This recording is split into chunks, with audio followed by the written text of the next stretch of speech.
Okay, welcome to the VOD exclusive content where I let you know that there's going to be a bit of faffing about at the start and I'm going to put some timestamps on it, so I would advise that you use those. I'm going to link the bit where I stop faffing about.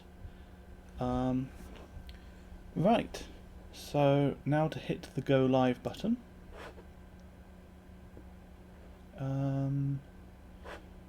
Yeah, I think that's everything. Start video transmission. Yep, we're live. Alright. Because I'm still faffing about a little bit, I'm actually not going to... I'm not going to ping everybody just yet.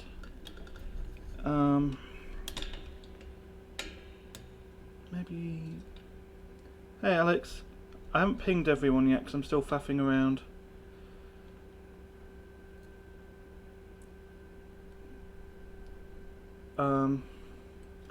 So I'm going to get the GPU, put the GPU back in, make sure the HDMI cables are routed properly to the capture card, plug the SSD in, and then I'll ping everybody. So this is exclusive content of a sort. It's exclusive content of fuck all. Enjoy. But yeah, I wanted to actually be live so I could explain what I was doing to anyone who was sat waiting, which is you, I guess. Which is roughly what I was expecting. Have I left enough space for that? Ooh, I think... yep. There we go.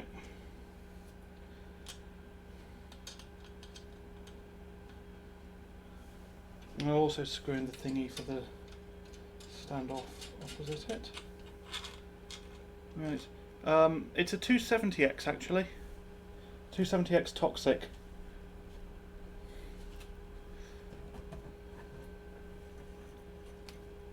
Basically, I'd lost my DVI to HDMI thingy. I always lose the bloody thing. It keeps happening.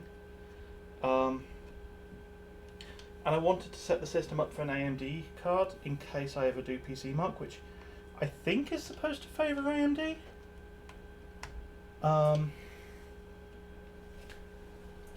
So yeah, this has an HDMI output, so I went with this. It's a really cool card. Back at launch, a lot of the... Hey Crispy, thanks. I'll ping everybody once I'm done faffing around. What was I saying? Yeah, the 270X Toxic at launch, a lot of them actually didn't work properly. The stock clocks are really aggressive. So it's a great way of effectively getting kind of a pre-binned card, just by virtue of the fact that it even runs.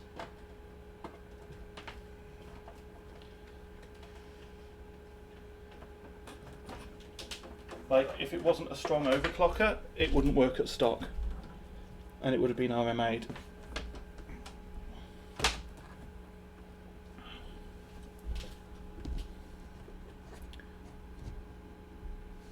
And that's the HDMI input cable, okay. Plug that in. And I've lost the other end. Here it is. Oh, have to pull that across. Is that going to go across? Oh, it's wedged behind the desk. Okay, let's shift the desk slightly. There we go. There we go. Run it round there. That should work. Okay. Now that that's in, I'll tighten the GPU thing down a bit. Hey Sean, yeah, it's a 270X Toxic. Right, is it just me or is that camera like a little bit weird? It feels like it's not level. That's supposed to be level. And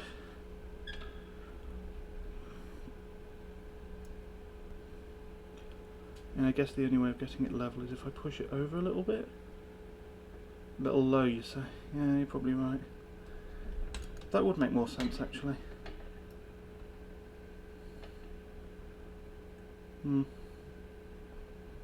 Yeah.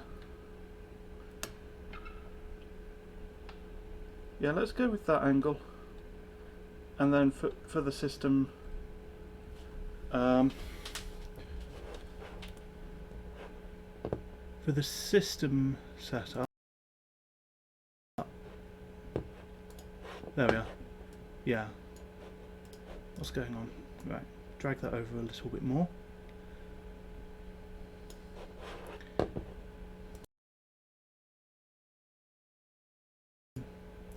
It looks like the BRB screen doesn't have the camera. Yeah, okay, the BRB screen just doesn't have the camera. Ah, well, whatever. SSD. I need to connect the SSD. And then we're good to go. And then I'll ping everyone.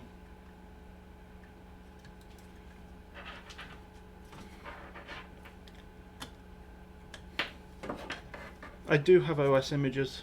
I've got 7 set up on that, and I've got the shit SSD with 10 set up. And I've got images for both of them. Okay. Oh, one last thing. One thing that I've forgotten. Before I go ping people, I need to set up the front panel thing. This is an 870A G54.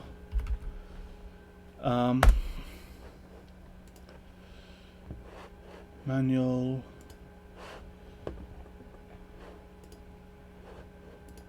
Oh god.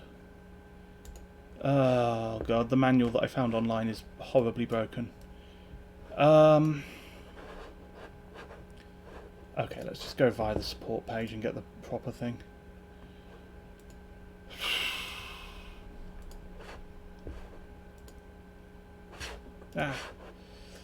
Feels like the camera's, is it shifted slightly?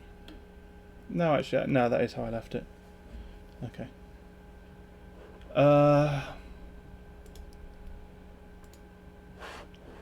Right, manual,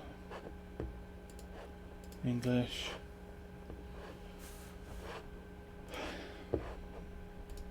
God, it's going to be like half an hour late by the time I'm actually pinging people, but then it's my first stream in a while.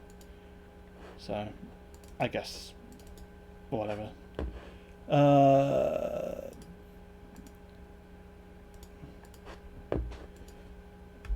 Right. Okay, front panel connectors. So the speaker goes there, because it's very important that the motherboard can beep.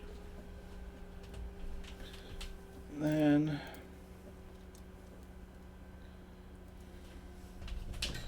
we have fiddly little thing. That's the power switch. Hard drive LED, where does that one go? That goes down here. Because that's an essential connector.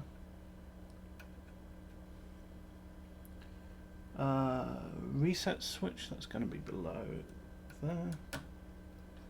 No, that's on the wrong. Come on. In there. Or, is that right? Yeah, that's right. And then a separate plus and minus for the power LED. Lovely. So the minus goes in that corner, and the plus goes on the edge. Right, and that is everything.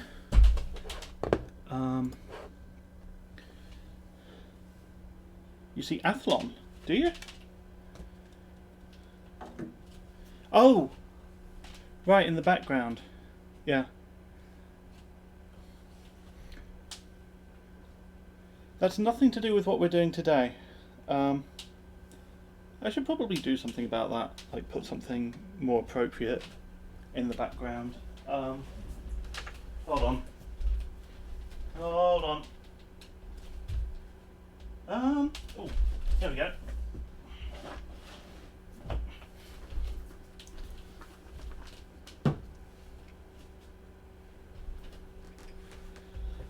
Alex asked, how's your back? Doing a lot better. Little bit. I can feel the fact that I lifted that fucker onto the table, but broadly doing fine, I think. That said, I'm still going to try and just like not push it, so you know, expect more kind of chair squeaks and stuff, because I'm not going to be making an effort to avoid them. Because that means sitting like very tense in the chair for like hours. Right, I think that's everyone, so I think I'm ready to go ping people.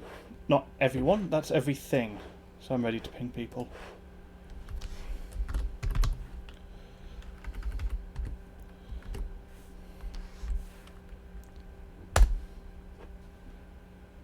You're about to mention 36 plus people. And OC streams. There we go. Right. The pings have been pung? Or pong? Or I don't know. But yeah, so a little bit about the setup. It's a Sempron 130. The memory is Crucial Ballistics Elites. They seem to do pretty well for base clock, so I'm sticking with them. I do have a profile saved just for base clock, so probably going to load that up. Hello pinged people, sorry it's a bit late. I took a while to set up. So yeah, I've been going for a little bit, but it was purely just faffing around and nothing of any importance, and I didn't want to like drag everybody in and then be like, oh actually nothing interesting's happening. So, right, although I'm just looking at this board and I'm realising there's a chipset heatsink there and there's no source of airflow over it, so I should probably change that. So having pinged everybody, going, oh, I'll ping people once everything's ready. Everything is not ready. I guess it's time for an unboxing. This is an Arctic P8 that I ordered recently. It comes in a box. Looks like those are some screws. Don't need those. And there's the fan itself. Box is all cardboard. In terms of recyclability, I mean, you know, the screws are in a plastic bag. It is a Ziploc bag. Theoretically it's reusable, not really. But yeah, there's the fan, and that's going to be hanging off the side of the phase change and hopefully cooling our chipset a little bit. Should I just leave it up there? Yeah, if I leave it up there, then people can actually see it on the stream. What about memory? Do I need more memory cooling? Cute fan. It is, isn't it?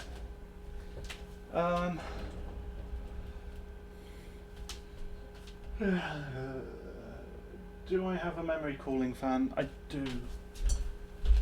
Here it is. Right. Over here. Oh! I found a random part of my Hoover that I'd misplaced. Okay. It's not really relevant to overclocking, but good to know. Right. What was I doing? Memory fan. RAM fan. You know what? I'm going to change where I've plugged the chipset fan in.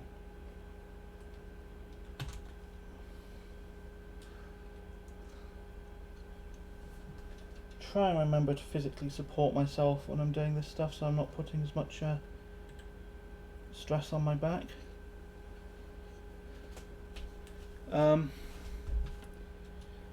You have the external power. No, I have the external power button that you got for your dad as a birthday gift. Cool. Yeah, they are neat. I'm not using the PCIe bracket that it came with, but yeah, nice little thing. I can see how it'd be really, really useful, like if you have a PC that's under a desk. Let's loosen those a little bit so I can actually clip this fan on. This is all very tight.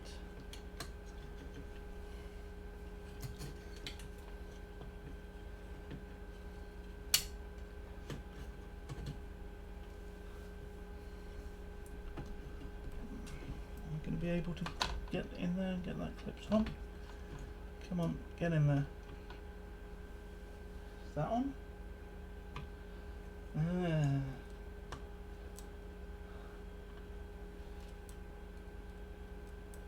24 pin's not helping.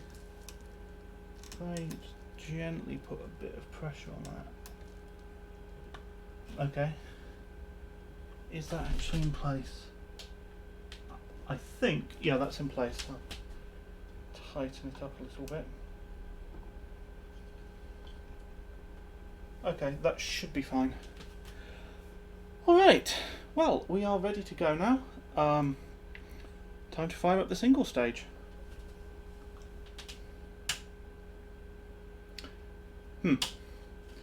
One moment, I'll just turn that on the wall. Hello.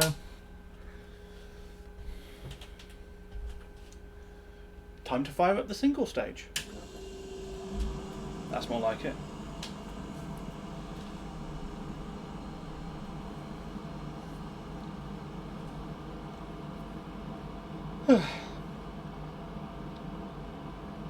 Right, good.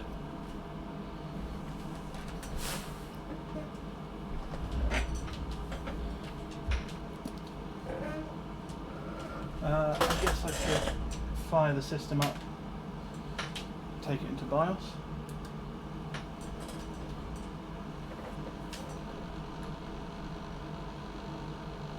Oh boy.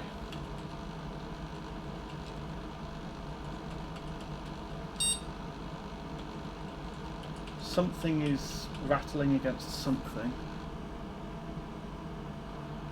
It's the chipset fan. Okay.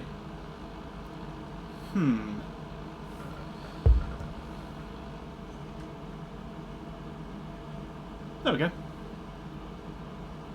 Just balanced it on top of the GPU rather than against the back plate. Right, well we're in BIOS, so I should switch over to the BIOS screen, and while that's pulling down, let's I didn't realise that. Apparently this board can sense negative temperatures. That's neat. Well, it seems to think that the... Oh, no, there we go. It's rolled over. Also, I don't think it's very accurate, because it seemed to think that the CPU was a lot colder than it actually is. Right.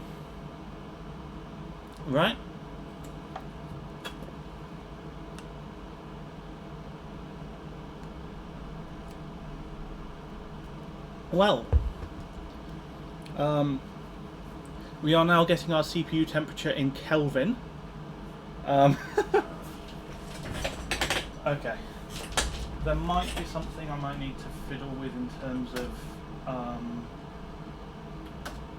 oh god, I really hope this doesn't cold boot bug. There might be like some kind of thermal throttling that I need to worry about in relation to this.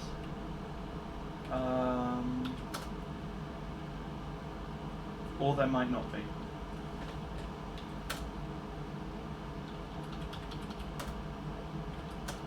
I don't know why I'm looking in there, but whatever. Look through everything.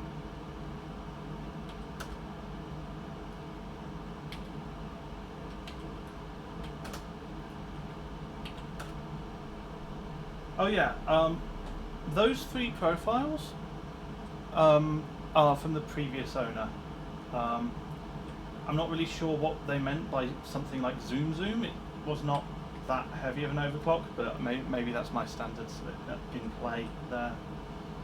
Okay, well it looks like there isn't any kind of thermal throttling setting unless I'm really missing something. There's a cool little feature where we can see our CPU spec, so that's... Huh. there must be something I'm missing, because it says that this has SSE4, but that's going to be different to SSSE4, isn't it? I don't know these spec things. But yeah, the interesting thing about this, you can see the CPU stepping is a C3 stepping. Normally a Sempron 130 would be C2, C3 is a little bit better, so that's nice.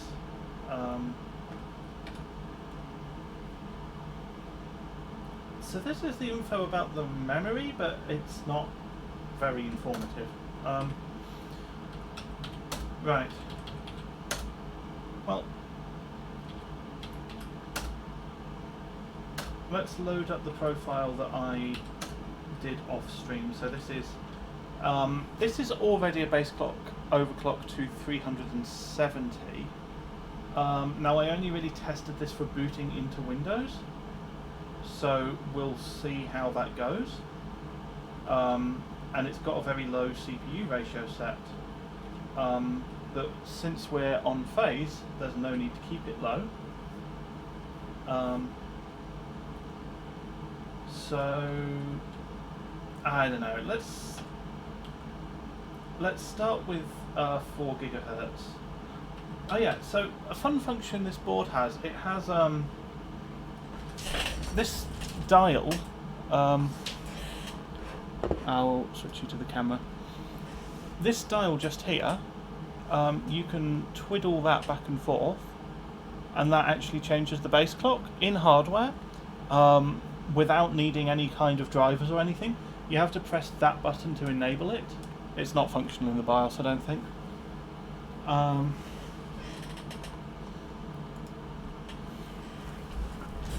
And then this setting here, if you change that to reset, it looks like it's just ignoring your setting and changing back to keep. But what that actually does is it resets it to 0 from wherever you had it set to. So yeah, that's a really cool feature. And when I realised it could do this, it made me like this motherboard a lot more, to be honest. So let's have a quick look at the memory settings that I've dialed in for the profile. So it's basically nothing special at all, just basic, this is going to work settings. I was talking to Obscure Paradox, who has probably done more AM3 base clock than I have. He said that sometimes tighter settings actually work better, like they can clock higher for some reason. I've not seen that yet. So, I mean, maybe, who knows. And yes, in my testing off stream, I found that Northbridge and HT link voltage, which those are linked on this board, so if you change one, it changes the other. That was the only setting that base clock scaled from.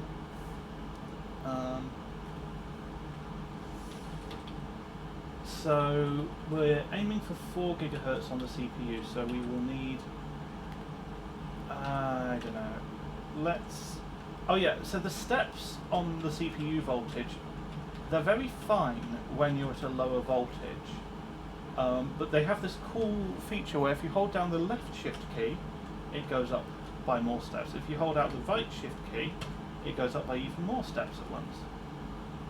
Which is good because you can't just key in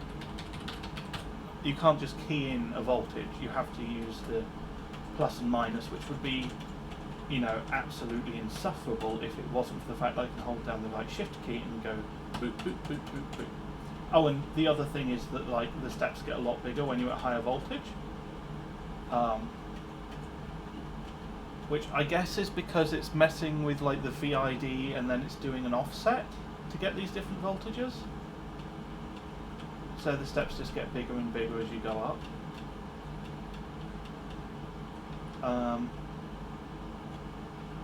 But yeah, let's start with 1.5 volts and 4 gigahertz. Oh, nearly 4.1 gigahertz, but yeah, that ought to work, hopefully.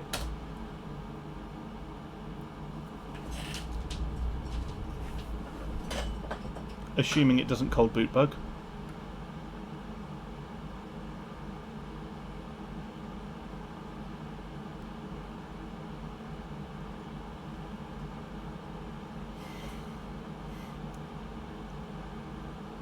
I'll be completely honest. D1 is not a good sign. Okay.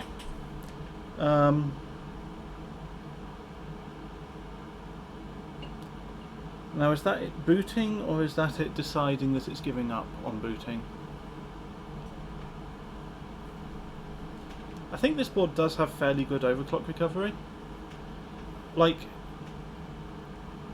oh boy. Interesting.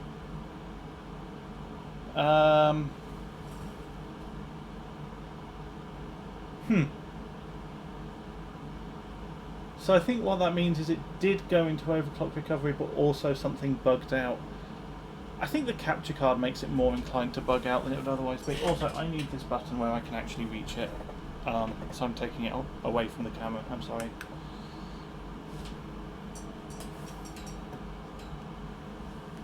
Okay, so one reset later.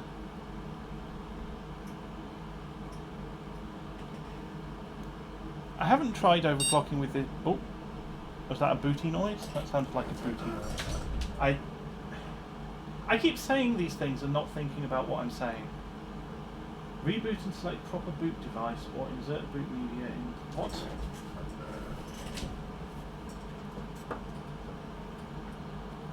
Oh. Well, I screwed that up. I forgot to plug in the SSD on the other end. That's on me.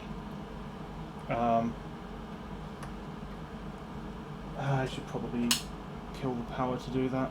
Right. Let's,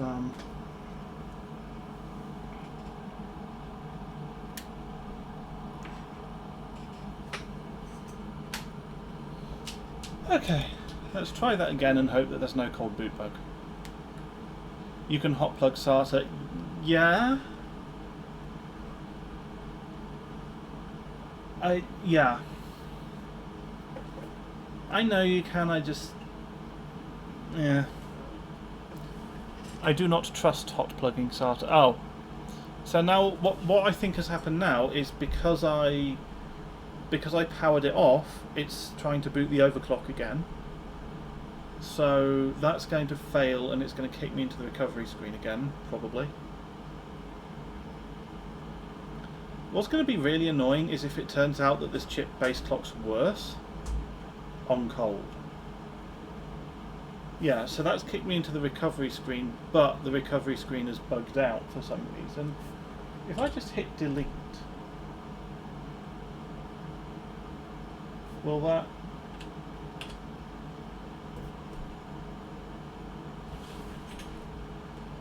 no, okay, well, let's hit reset.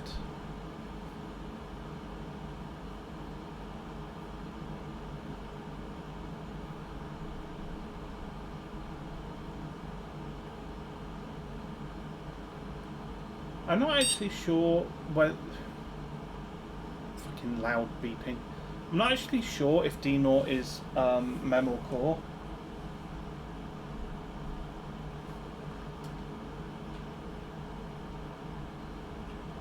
Oh.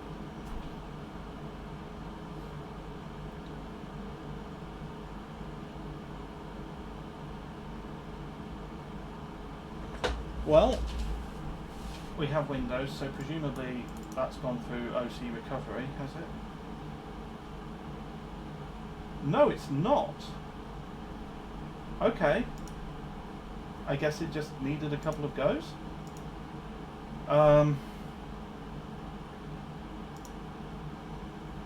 Interesting.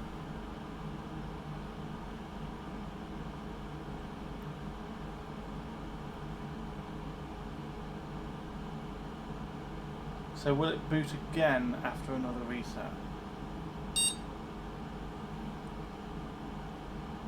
By the way, how is the beep? Is it like excessively loud? Because I can just unplug it if needed.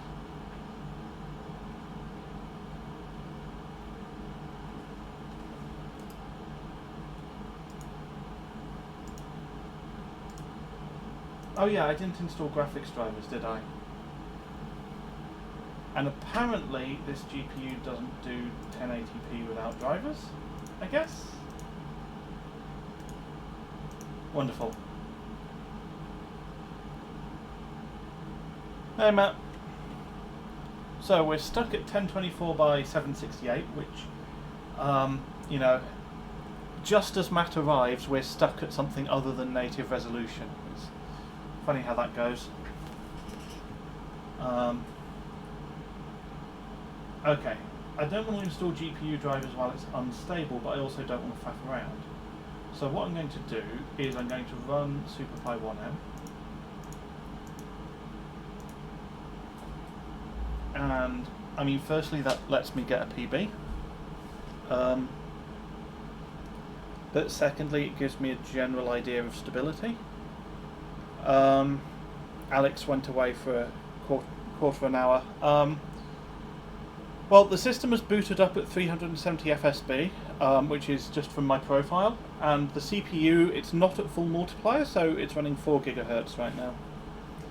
Alright, so I'm going to pop that, that's 20.53 seconds, I'm going to pop that in the title. Let's go do that, edit stream info, PB 20.53.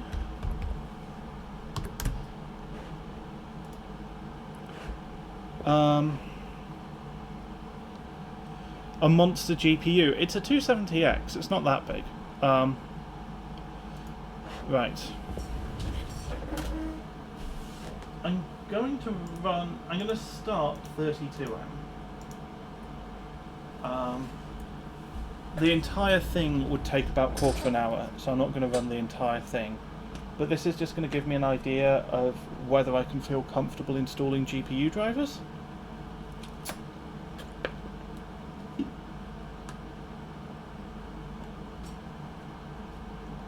Mind you, for SuperPi, this is enough screen resolution. I might just stick without the drivers for now.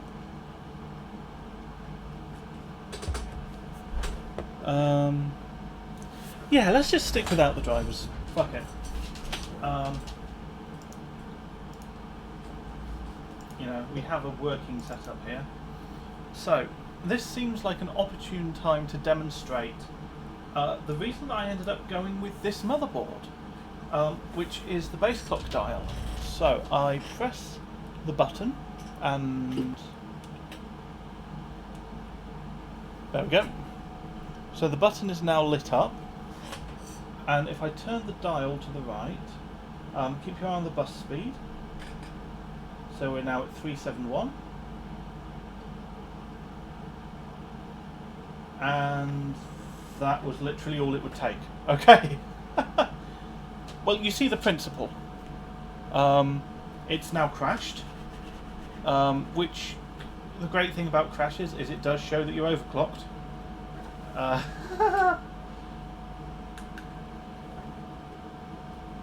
Oh, my rig is still... There's always something. I should have known I'd forget something. Let me get into BIOS and then I'll fix that. I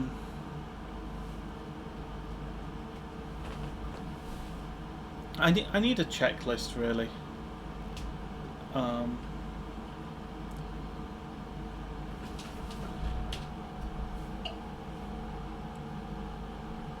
Just sticking on 80, I don't even know what 80 is. Oh, here we go, here we go.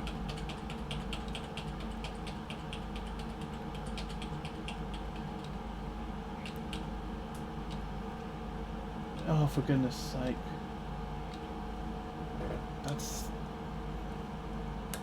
That's not how you OC recovery, you irritating motherboard.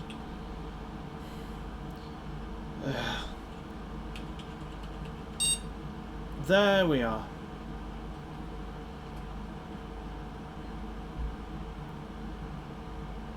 Okay, this capture card is okay, but I'll admit it's not without its flaws. Right.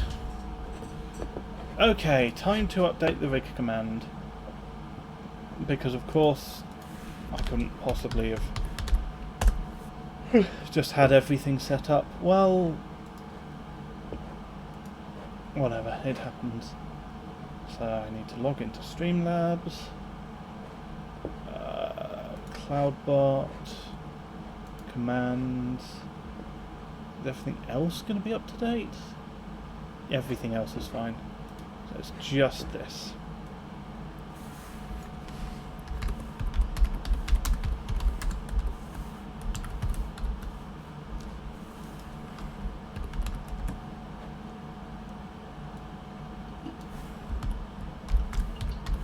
I think the 270X is R9 rather than R7, isn't it?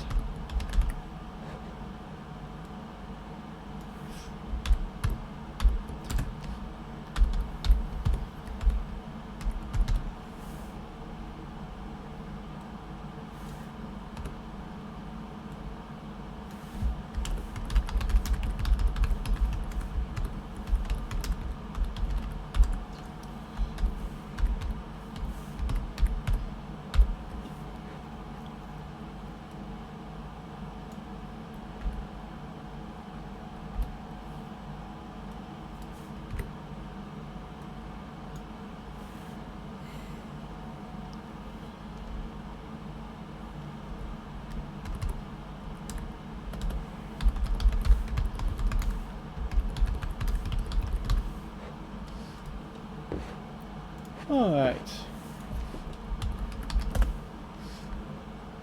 There we go, right. So I'm interested that only 2 steps up was enough to crash it. I don't know if that's the CPU ratio. I'm pretty sure it was capable of 5 steps on ambient. So I'm going to push the CPU up to 1.55 and then we'll see what it does differently.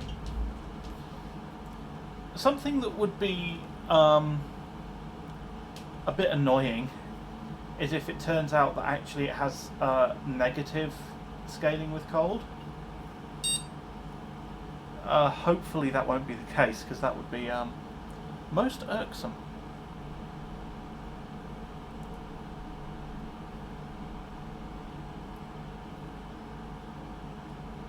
So it's beeped at us, hopefully that means it's booting.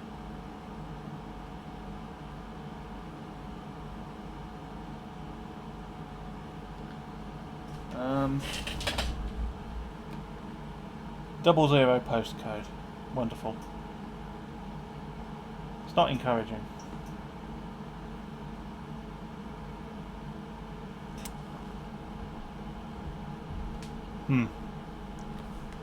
Let's just hit reset.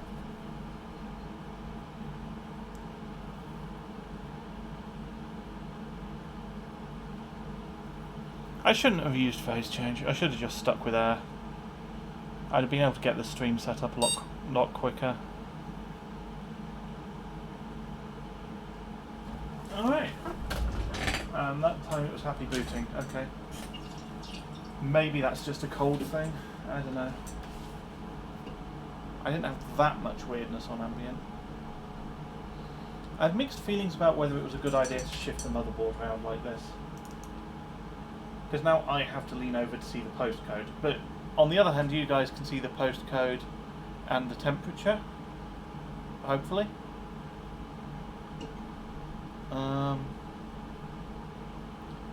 Right. So I've just increased the CPU voltage a little bit. So let's spin the dial again and see if we get further before it crashes. So that's 371. That's 372. Okay, it's not crashed. That's interesting. So it was actually CPU core that was crashing us. That's cool. So 373. Nope, no 373. That's crashed again. All right.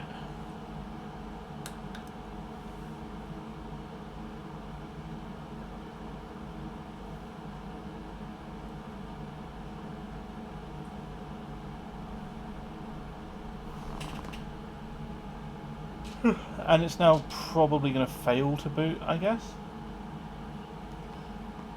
And this is interesting though, because like I can push CPU core voltage. It's a Sempron on single stage. 1.6 volts is fine. Frankly, 1.7 is fine.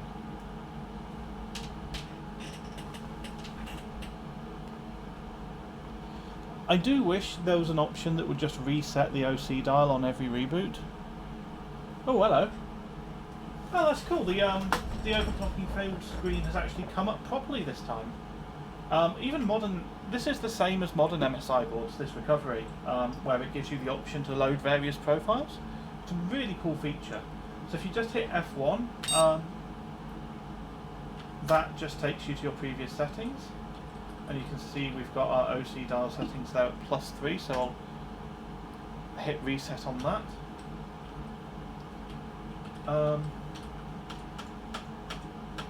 And I'm just going to try and push the CPU voltage up and see if that has an effect, because I think 375 base clock should work.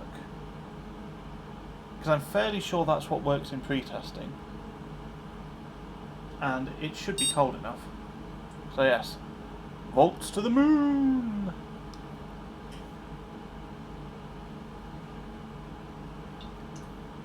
Rebooting.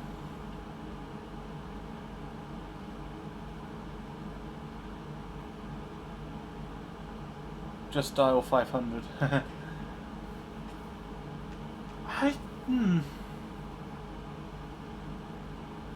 I don't think that's possible on DDR3.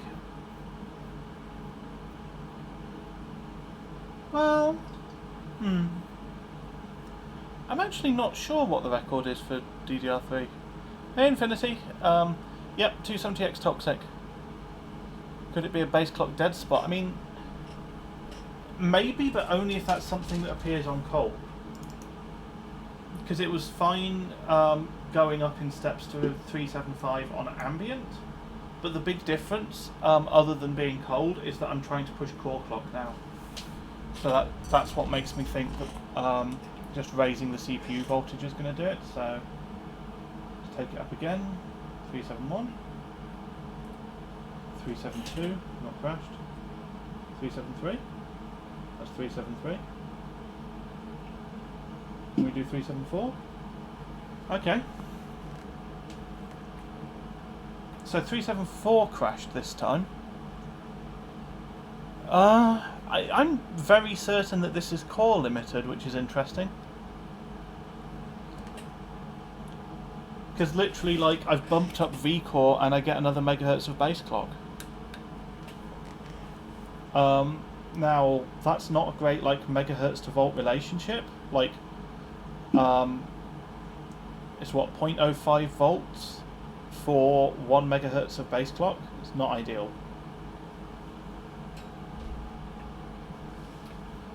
So, I guess the next thing to try is just dropping core multi.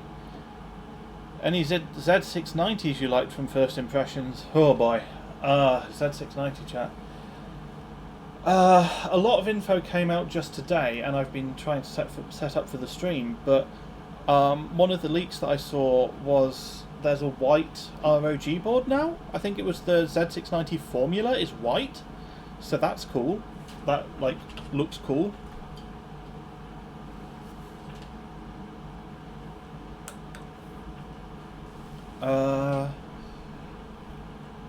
I sort of half considered pre-ordering some stuff, and then I thought, you know, I don't actually have a lot of money, and this stuff is not cheap, especially like considering platform cost and everything as well.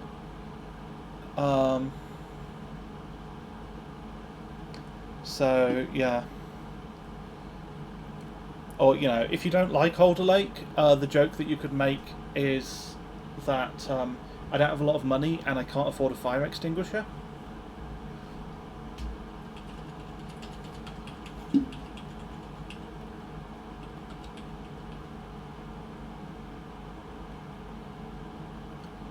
Oh, for goodness sake, just recover properly, for God's sake. Stop kicking me into this glitchy crap.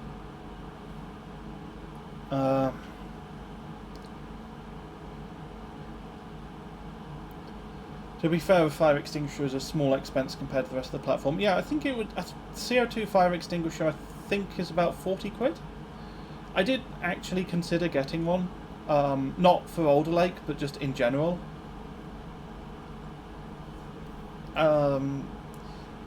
If there were smaller ones, then I would be more inclined to get one. But like, they start at like 2 kilogram capacity, I think. So that's a bit much.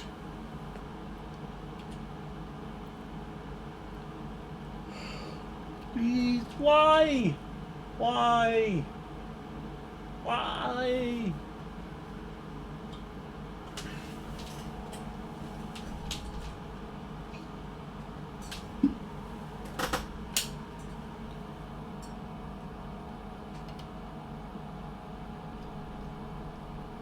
I'm clearing the sodding CMOS. I have a profile anyway. What about a car one, says Infinity. Car fire extinguishers, I think they're either pretty big CO2 or I think they tend to be powder rather than CO2. Which is not ideal. Like, the thing is, the situation for me actually using a fire extinguisher in relation to hardware is a relatively minor fire, and I ideally would like to not like cover my room in powder. Or there's like water, which would just make everything worse. CO2 is the way to go for, you know, electronics fire extinguishing.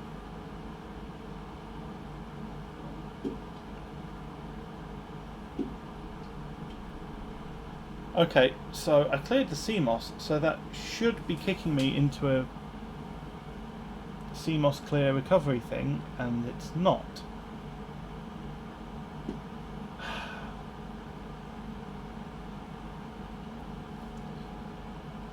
Decent airflow onto the chipset on the plus side. Let's just hit reset and see what happens.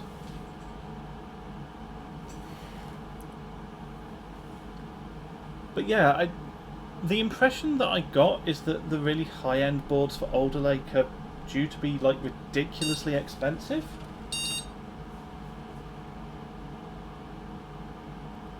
Infinity says I used to have a CO2 one that was the size of 2 Pringles cans width-wise. Yeah, that's about what I'm thinking of. Yeah, that's a bit big. Like, it's not ridiculously big for a fire extinguisher, but like it's a bit big for something that's like mostly a joke. So all I had changed was the CPU ratio. So I had that I had that at 11, or did I have it at 10.5? What?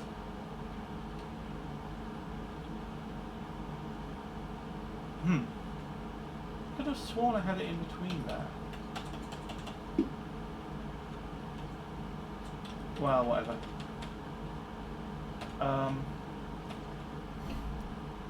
So I'm going to drop that down to X9, let's say.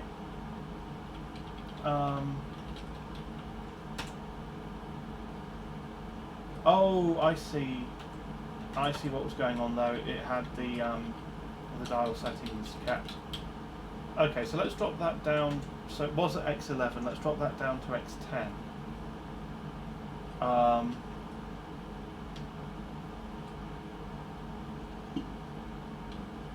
And CPU voltage, there's really no reason to be running less than 1.6, I guess, in this situation.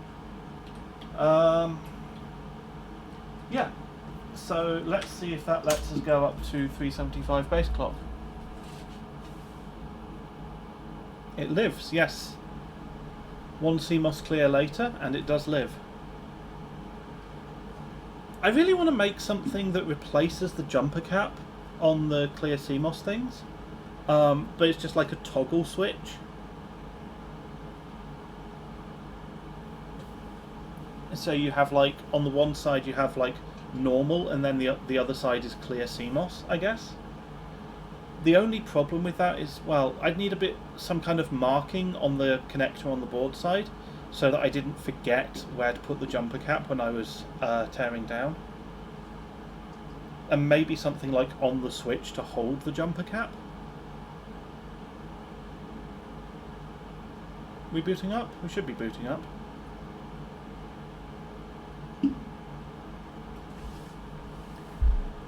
Yeah. But yeah, I don't know. As far as Alder Lake, like, I'm waiting to see what it looks like on launch day.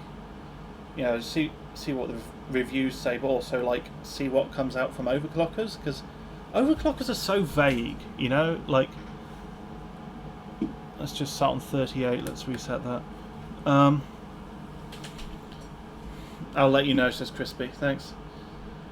Like, I've heard from overclockers that, like, it's good. Okay. That doesn't, like... An overclocker saying that a new Intel CPU is good, like, probably just means that it can beat the old SuperPi record or something. So that just means it's, like, not worse than the old one.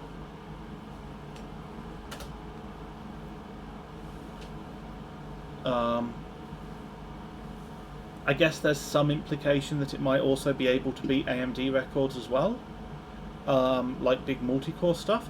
But what you have to remember about that kind of thing is that traditionally Intel has better cold scaling than AMD does.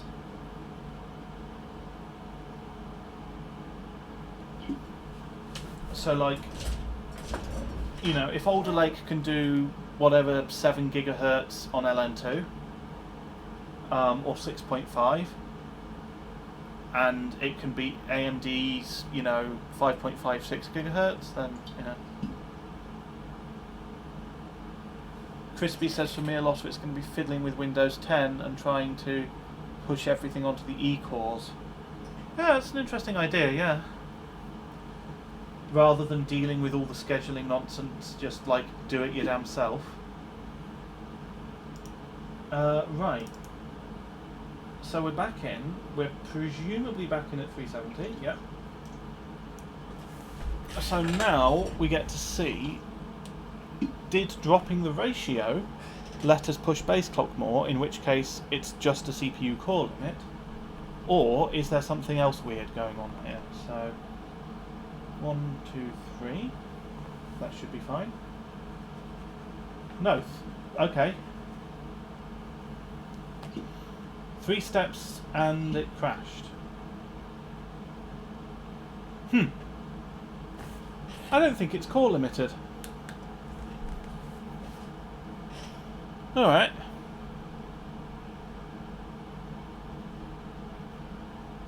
Weird.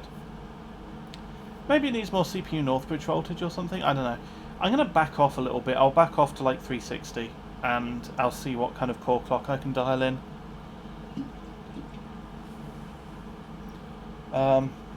Matt at Tech Tested there's hard predicting another bulldozer style release. I don't know. I think Intel have too much marketing budget for a release to be that badly received. But it's, yeah. I mean, it's funny because like the last couple of Intel generations, they've been so power hungry that like they're not that different to Bulldozer was not that far behind Sandy Bridge.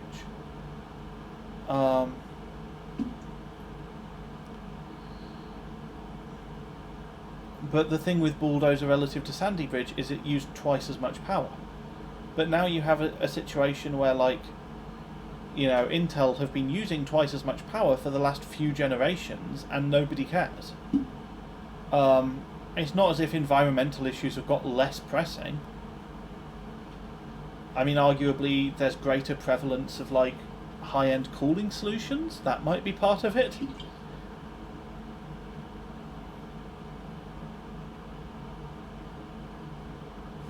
Come on, you're going to boot 38.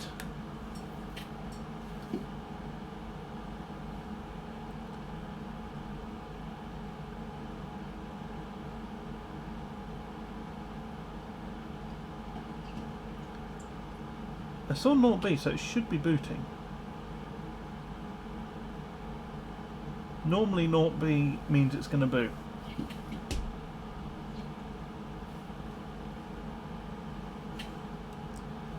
Crispy saying that based on the architecture down hot chips, it's a solid design on paper. I mean, yeah, I don't know.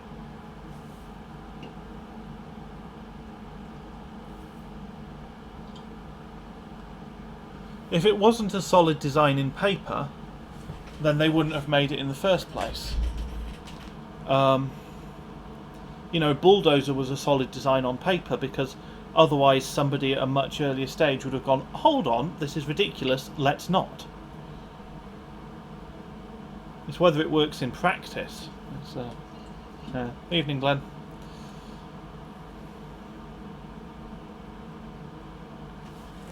Come on. Don't make me clear the CMOS again. Oh, I see 38. We're getting past 38 today? That's a no. Alright. CMOS it is.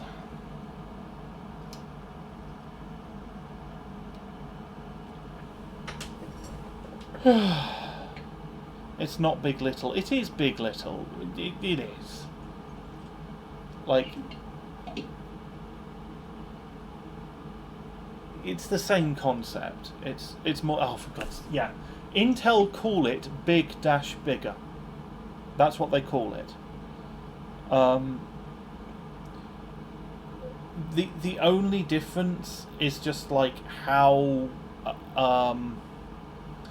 insecure you are about the performance of the low power cores. Like, ARM are not insecure about it, so they don't mind calling them little cores. And they're not worried that just because they called it a little core, somebody's going to think that it's slow. Whereas Intel are insecure about it, so they're like, no, all of our cores are big, this is just big and bigger.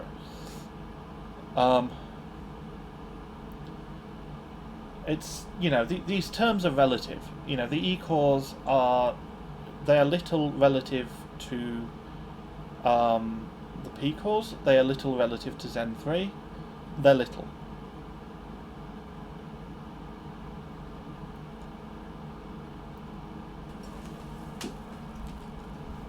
That's probably long enough with the jumper cap moved. Let's try and boot back in. Yeah, it's interesting. Before I went cold, this motherboard was really good at recovering. So I don't know what's up with that, but yeah. Maybe it's the HT. No, that wouldn't make sense. Can't be the HT link. Maybe.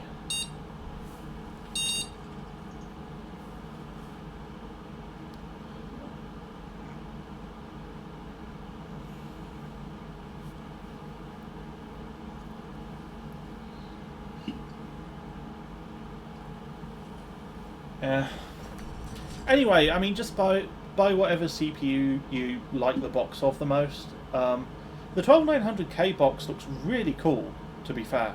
So on that basis, buy the 12900K.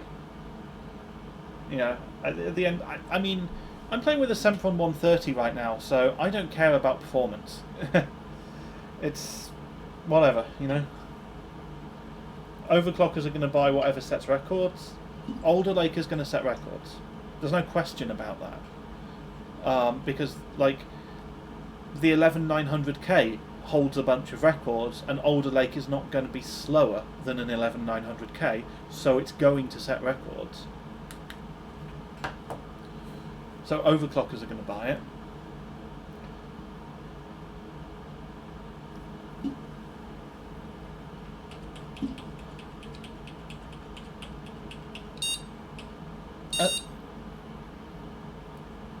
Come on. Overclockers that can afford it are going... Yeah, fair enough. Fair point, yeah. Overclockers are going to buy it in the same way that overclockers are going to buy a 3090.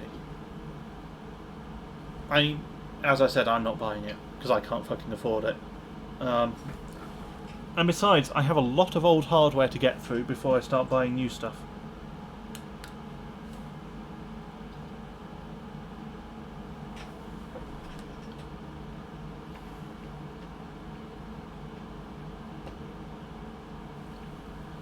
But yeah, I mean, especially with the is this actually going to, like, let me in to BIOS at any point today, please?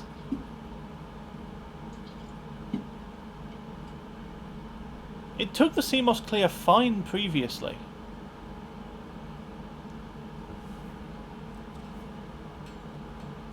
For God's sake. I didn't want this to be a, like, Mick tries to clear CMOS and fails stream.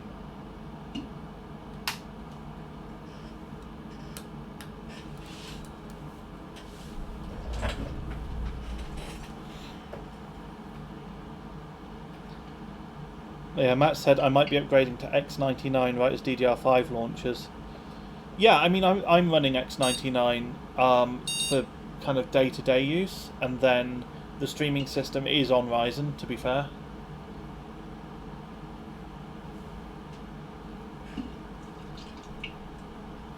This is not looking good, is it? Why? Why are you just now having issues? I feel like I've been tricked. I've been catfished by this motherboard. You were fine on ambient. You worked great on ambient. And now the CPU is at -40 and you're trash. How's the back holding up? It's okay. I mean, I deliberately left it a long while before I started streaming again because I didn't want to push it. So yeah, I mean, it's fine, other than, like, I'm more kind of conscious of it, so, like, I'm deliberately sitting back in the chair a bit right now rather than, like, holding myself, like, a bit more stiffly. But I'm also very aware of, like, having to lean over the system to mess with the clear CMOS jumper and stuff.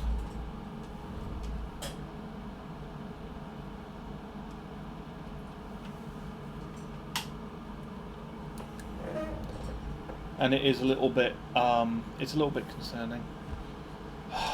Please recover this time, for God's sake. The whole point of this stream was to be on single stage.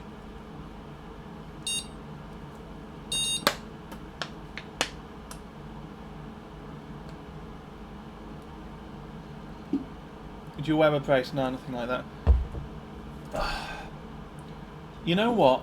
I'm a bit worried it might be the capture card.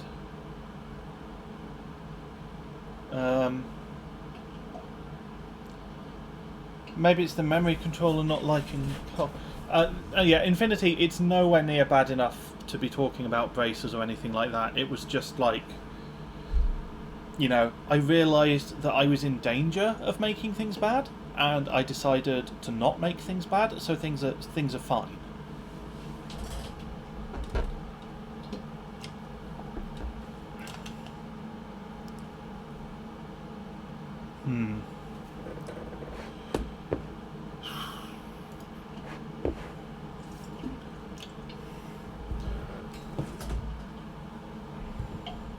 I'm going to try and take the capture card out of the equation. God, I don't know what I'll... If the problem is the capture card, I'm not sure how I'll deal with it.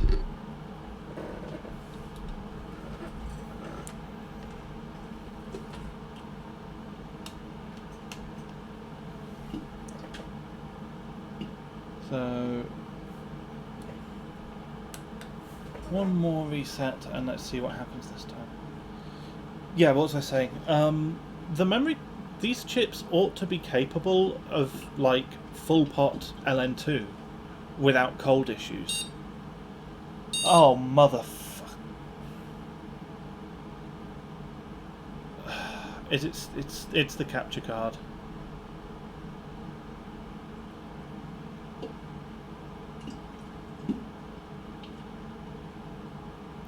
Fucking... Ah. Okay, right.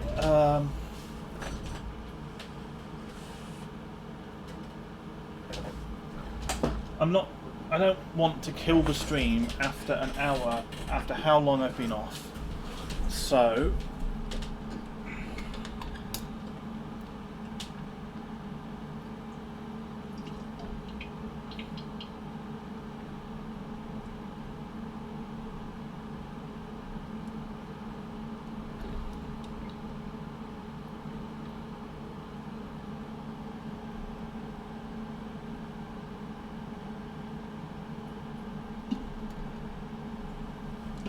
Time for an R23 run. Actually, I did an R23 run as pre-testing, and apparently only 2 other people have done R23. Anyway, this is now the streaming setup for the rest of this stream. Fuck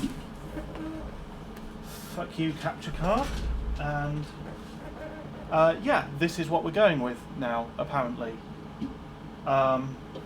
Why are all capture cards all added? Matt, what do you use?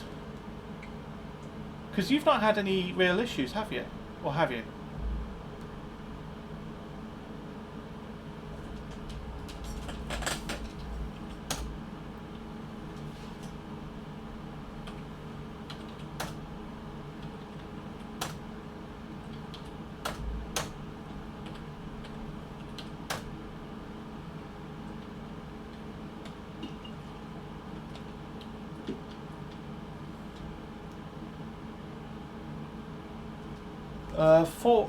Forks says I've never had issues with the HD60 Pro. Is that what, Elgato?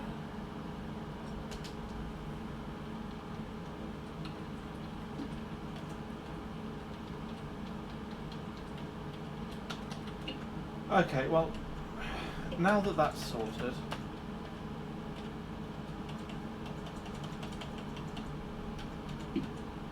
I'm going to see if I can just push CPU clock, like max multi.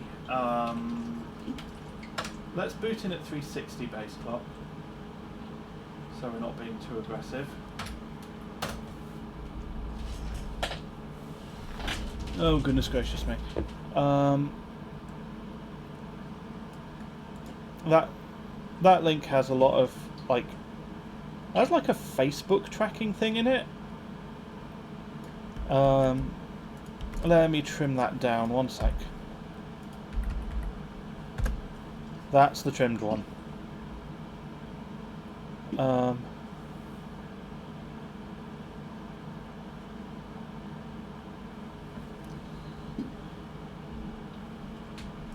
So what is that? Oh wow! Oh, you weren't kidding. Okay, interesting. So like a full-on like cheapo capture card, and that's worked fine. That's funny. I even like I rebooted the streaming system today. Like I had it off for a little while. It bugs out really bad if you open Opera. Ugh, okay.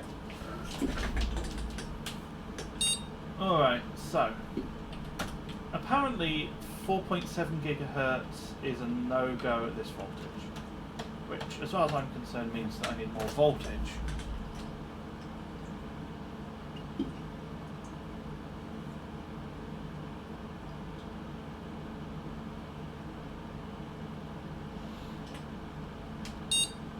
Yeah, I don't know why this capture card is like having these random issues.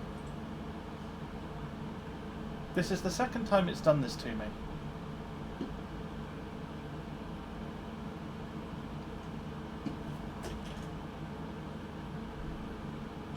Oh, I just realised I can probably that might show up a little bit. I know that I can see the screen is strobing slightly with the camera.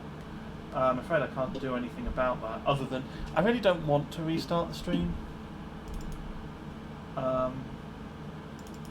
Okay, let me just double check what clocks we've booted in at. We've booted in at 4.68 gigahertz. So let's run some 1M.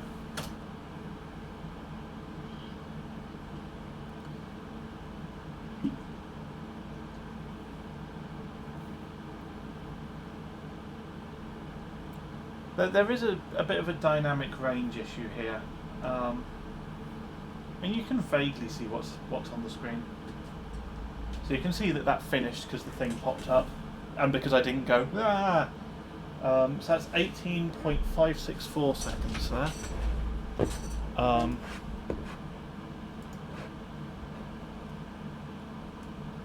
So that's a new PB.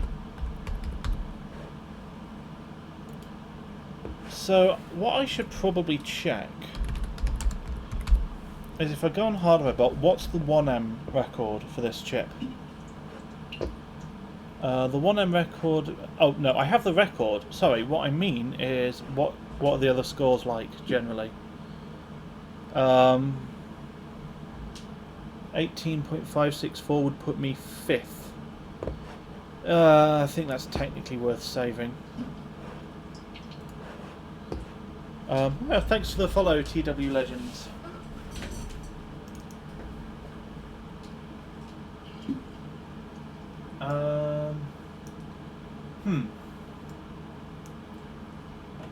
You know, I'm starting to wonder if maybe...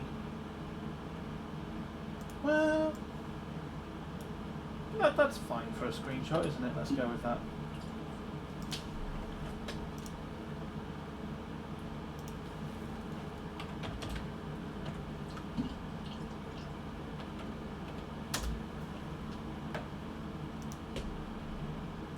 We've cut off a little bit of the... Well, there's no information there other than the CPU-Z version, which doesn't really matter anyway. Like, yeah.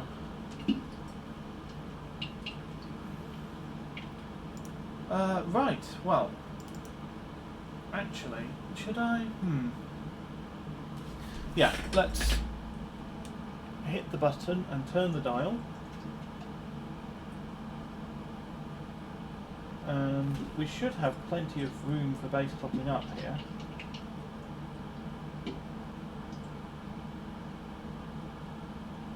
So 365 now, it's not crashed. 366,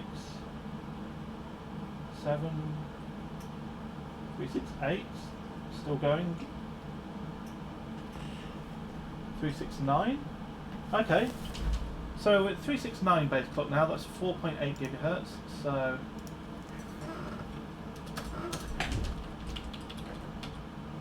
let's do another 1M run. Is that Windows XP also? It's Windows 7, but it's got all of the flashy stuff disabled, so it looks like XP. My efficiency is going to be trash. Like the score is going to be a lot lower than other people have for similar settings, because I'm running Windows 7 for SuperPi, which is generally not a good idea. This benchmark scores a lot better on Windows XP. But it's just something that I can use to kind of dial the system in a bit.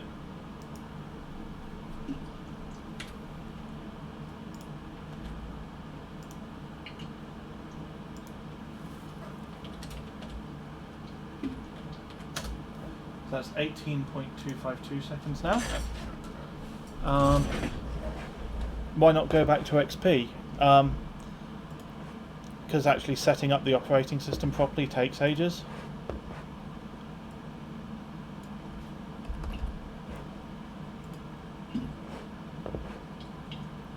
And I want to run a lot of benchmarks, not just SuperPi.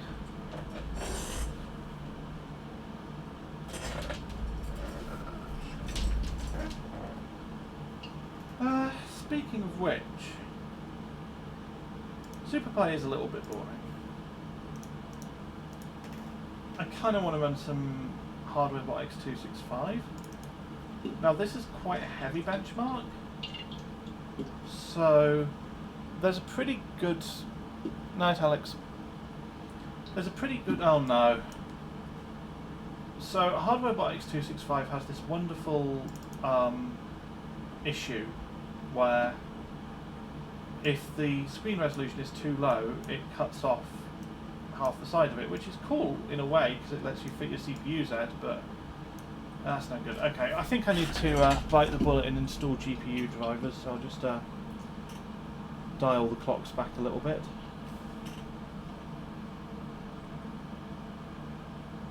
I mean, I love that I can do this, although that doesn't seem to have taken.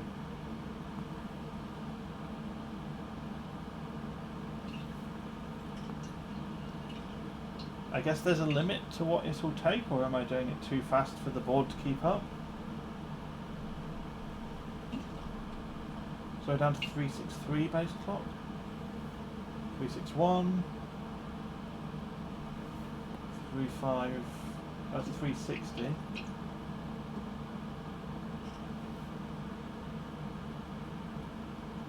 Still 360? Still 360? Huh. So I guess it won't go below 360. Interesting. Am I happy with... okay. You know what, I'll run some X265 and we'll just see if that crashes the system or not. I wonder what it will do if you mess with it during a benchmark. So, one possibility, it might actually cause the benchmark to bug out. It might mess with the timing. It's probably a good idea not to mess with that because of that. Unfortunately.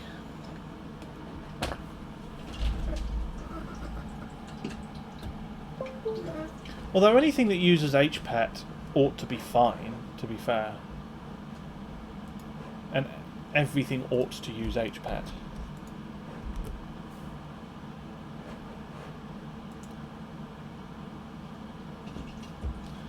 Yeah, but the thing is, bugging out and setting a world record is not the same thing as setting a world record. You don't actually get to have the world record.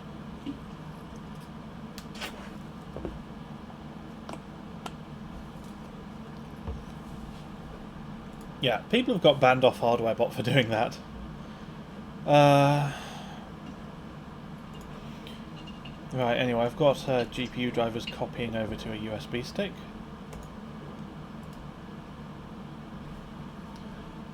It looks like X265 is not crashing. Yeah, I'm going to go with not crashing. And so I am reasonably comfortable installing GPU drivers, even though we're at 4 point whatever gigahertz. I don't think it's quite 4.8.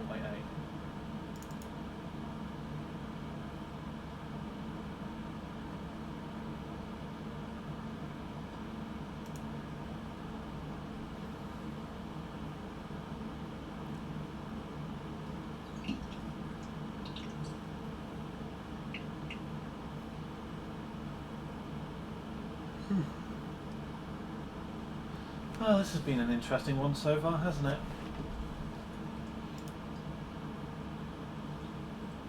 You'd think with this overclock it might open a bit faster.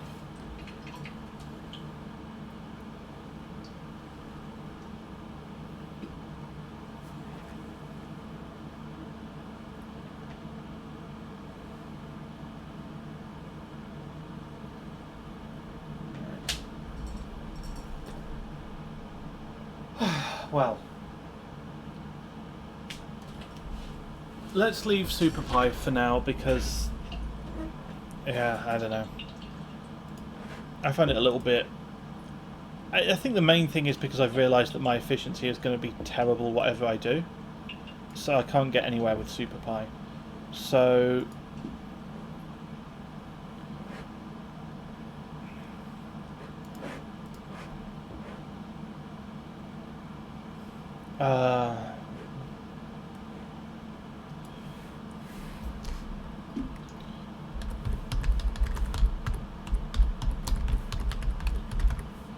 I'm just going to change the title to various HardwareBot benchmarks, and the reason for that is that I think when I run X265 properly and save the score, I will get the record. So there's no point saying, oh, well, this is my target. Like, no, I'm just going to get the record. It's that simple.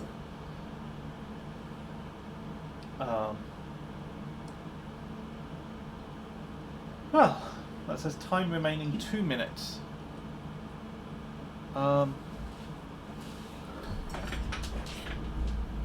It seems like a good time to fix my BRB screen. Is there a way I can do that without... No.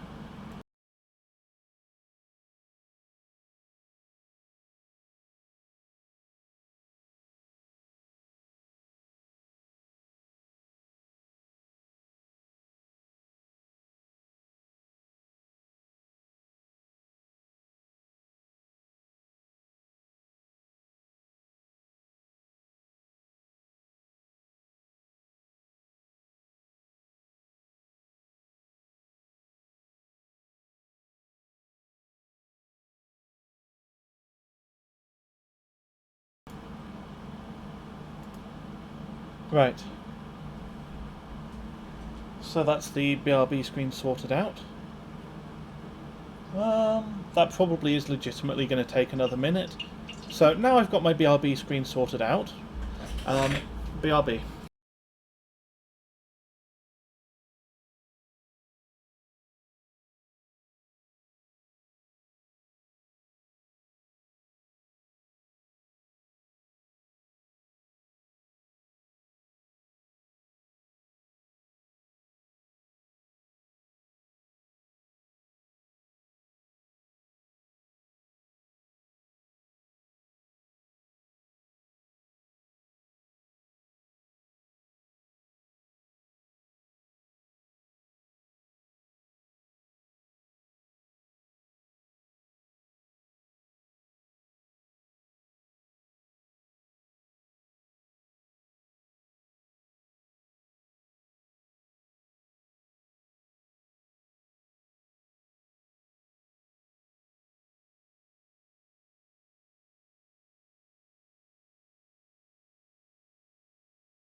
Right. I clicked back to the wrong scene out of muscle memory, but yes. Good.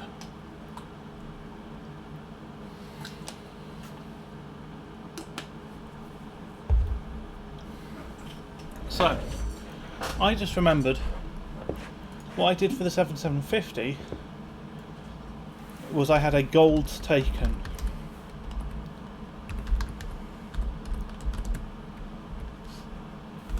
So, yes. Hello, Yas. Yeah, the capture card is having problems, and I don't want to kill the stream and restart it, because it started like an hour in already. Anyway, we have GPU drivers now.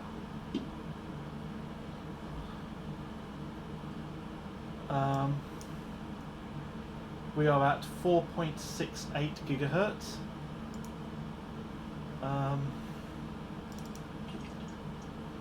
So I think it's time to take the gold for hardware bot X265 1080p.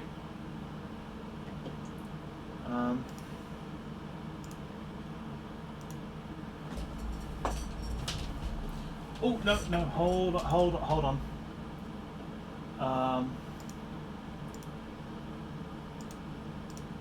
If I do custom CPU features, I think this has SSE4, doesn't it? The BIOS said it did. But yeah, if I check cache 64, then to my understanding that, well, not to my understanding, I tried this, I pre-tested, and it did give a bit of a boost, so that we're doing that.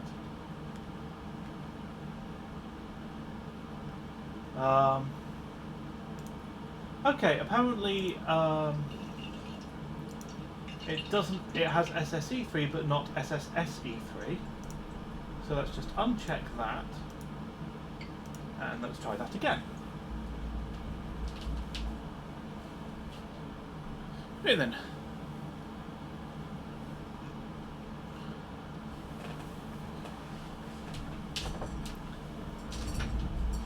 Yo says I was going to pick up big LN2 tanks. How big are you talking? Like,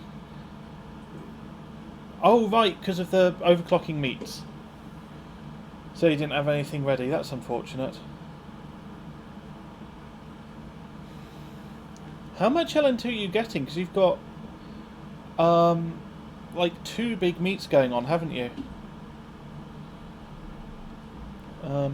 Infinity says, do you think there will be some cold bug on older related to the cores? That's an interesting question.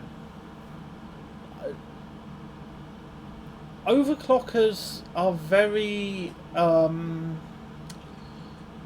very reticent to kind of share exact details, but there is something about how with all the cores enabled, it's more like HEDT.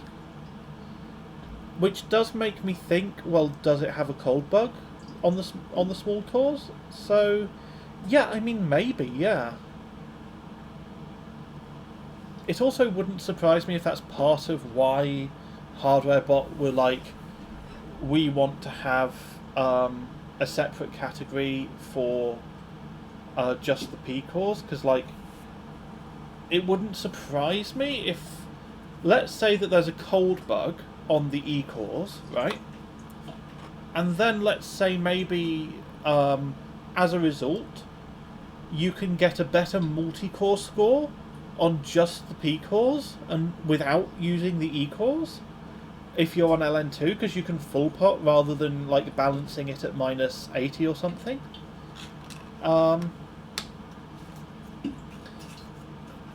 Honestly, that might lead to a situation where if it was just one ranking in the 16 core category, you had people taking gold with cores disabled for multi-core benchmarks, and that would be a bit of a weird situation. And that, to me, that would be one of the best like reasons for HardwareBot to say, no, we need to do something with this ranking.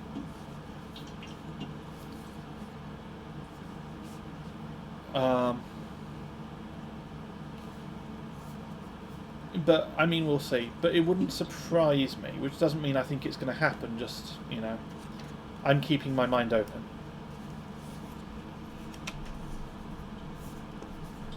Anyway, HardwareBot have kind of admitted that they need to also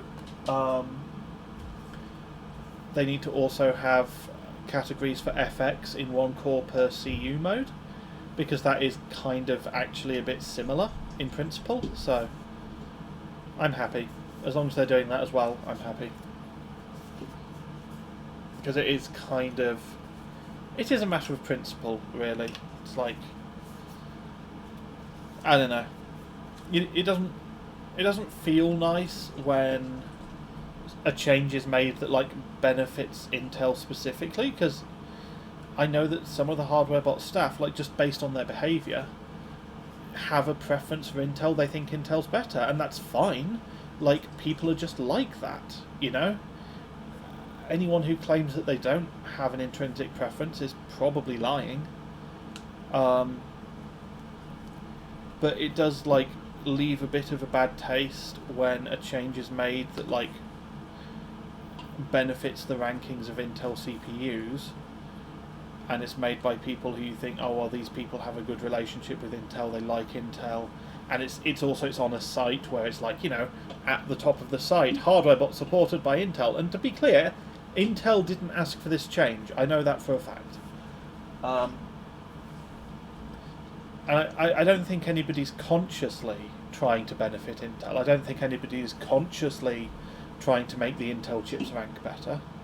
But I just think it affects how people perceive things. Like, if a quirk of how things are categorized leads to an Intel chip losing, how likely are you to say that's a problem with the rankings? How likely are you to say it's Intel's fault for making the chip in that way, you know? I know there's people at HardwareBot who sort of said, in relation to not being able to run a lot of benchmarks on Windows 10 for AMD, well, AMD ought to fix the timer problem, even though the timer problem was caused by Microsoft and not AMD. You know, in their minds, well, it's on AMD to make a chip that meshes better with the way that the site works. So yeah, little bit of a bad taste when it's an Intel only thing, but no bad taste at all when it's you know, FX as well. So yeah. Yoz says, my experience with multi-threading is you can't OC to double the cores. So unless the E cores are super slow, it should still be faster. I mean, they're not going to be as fast, are they?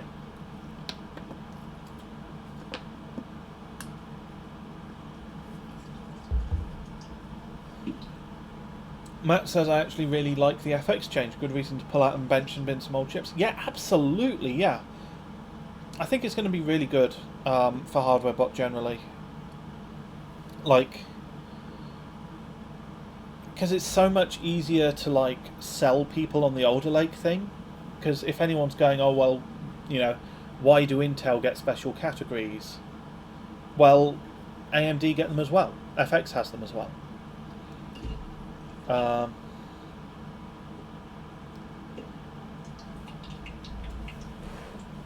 Crispy Silicon has linked a patent thing without commentary. What's that about, Crispy?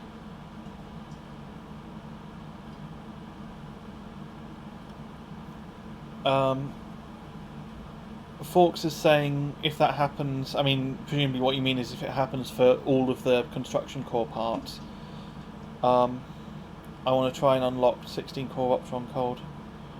Crispy says AMD patent for hybrid cores.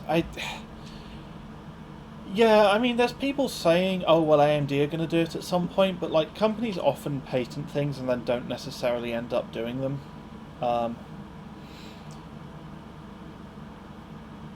You know, there's a difference between AMD might eventually do exactly the same thing that Intel are doing and what AMD have out already. And, you know, Bulldozer is some AMD hardware that is already out.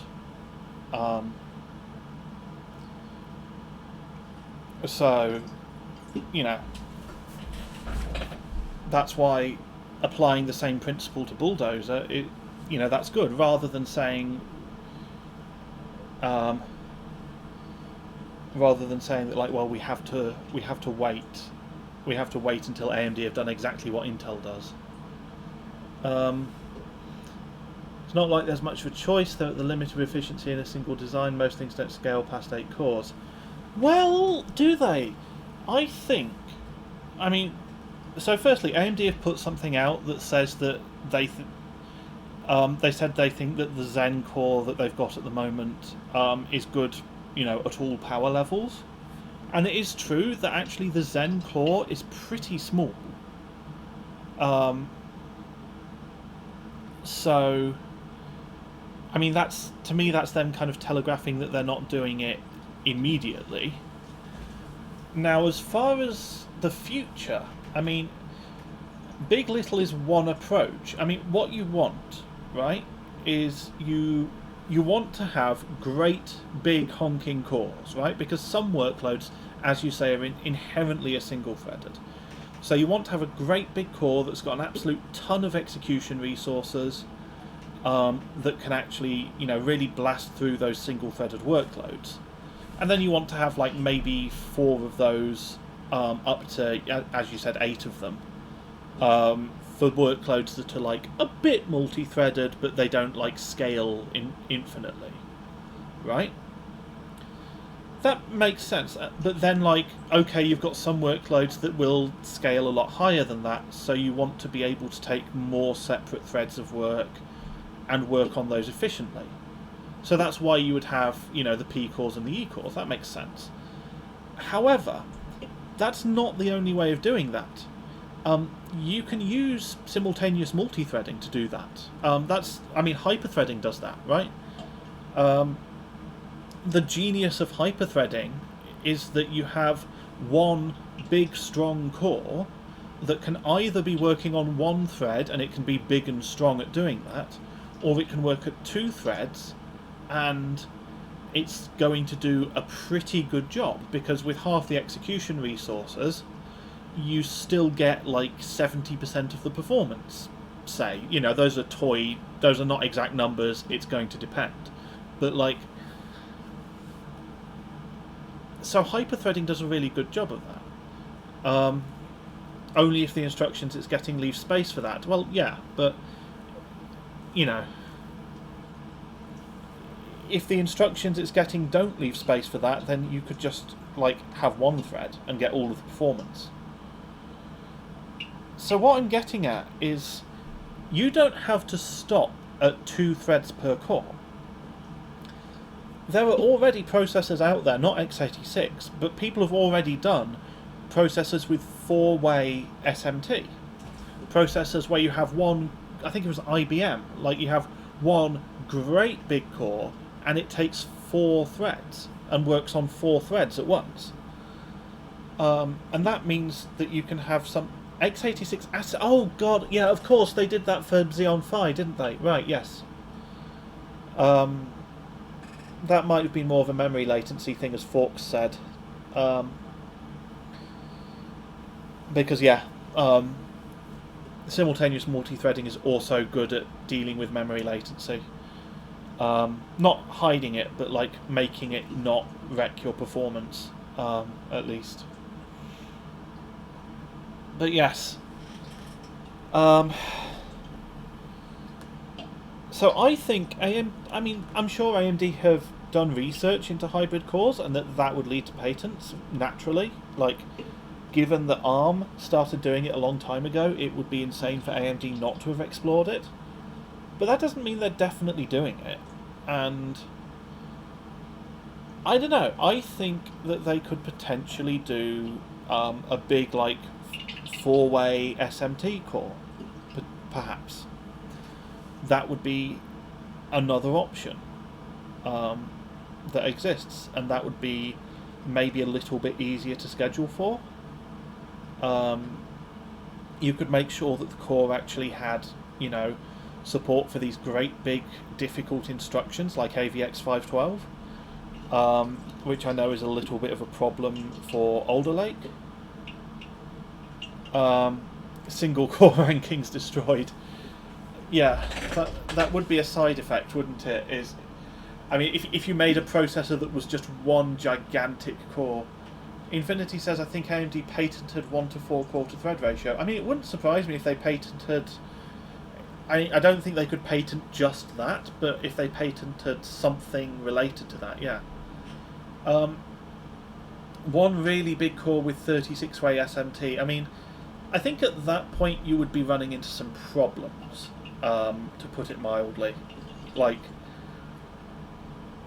scaling up the execution resources that a single core has is difficult, and that is an argument in favour of the big dot little approach, or the big dash bigger approach if you're Intel, and if you feel the need to put it that way.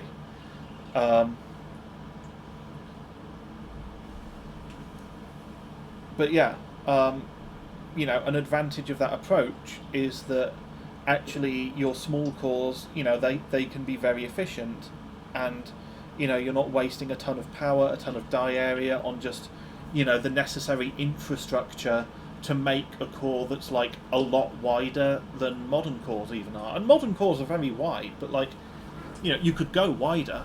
It would just, there would be trade-offs for that. So yeah.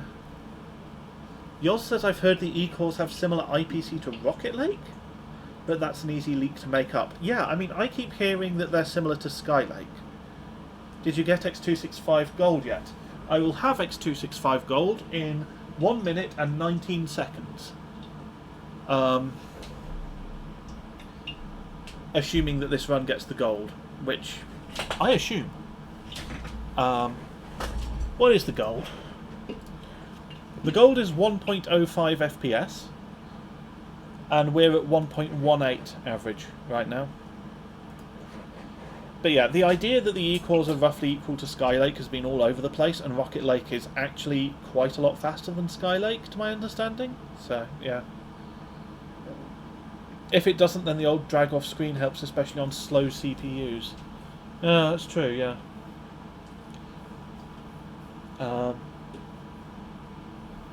Yeah. I kind of don't want to do that just because it makes it more difficult to tell when it's finished.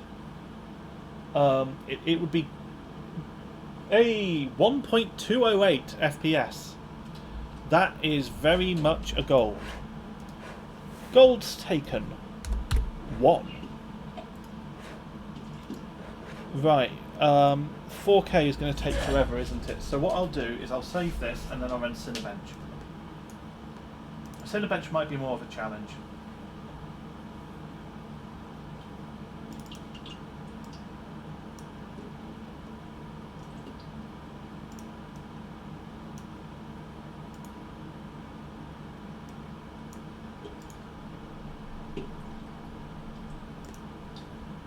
Data file saved successfully. Good. Let's start with Cinebench 2003. And let's set that to real time, I guess.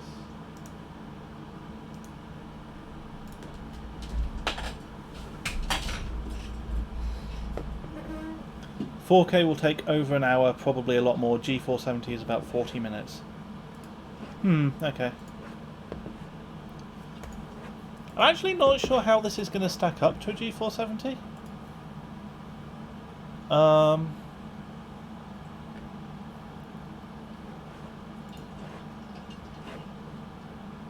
Oh, probably not great. Okay. G470s are doing like 2.5 FPS. I think I could take Cinebench R23. I think you have the gold for Cinebench R23, don't you, Oz, on single core? Like, just in general? I think I could potentially take that. Okay, so Cinebench 2003 is finished, and yep, that's another gold. 661 was the old best, and I just got 704 for 2003.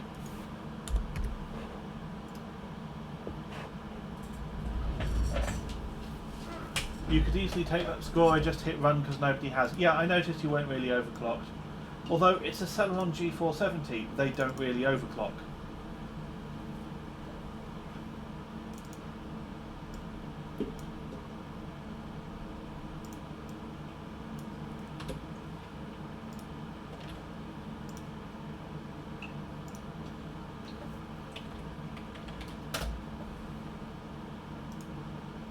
Save that.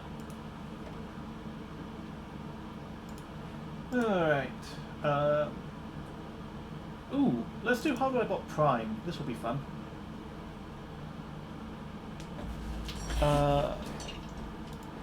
What's the Hardware Bot Prime goal? 1452 is the goal for Hardware Bot Prime.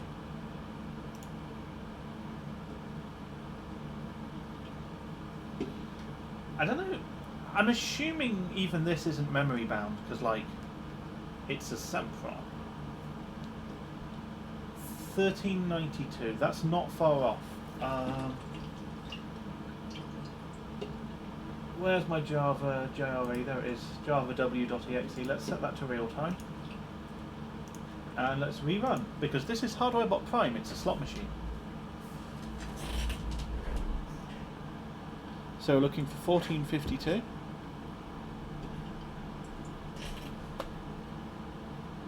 Uh, 1442. Tweak for Prime, run Geekbench 3 first.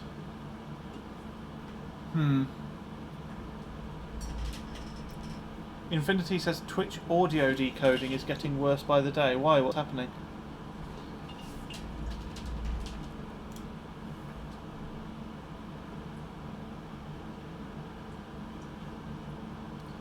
What hardware is that on yours that it scores better after Geekbench 3 run?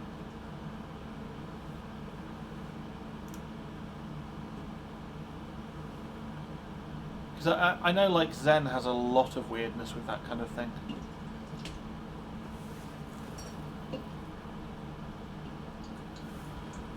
Still 1443. I think it might be keeping the best score or something. I'm not sure.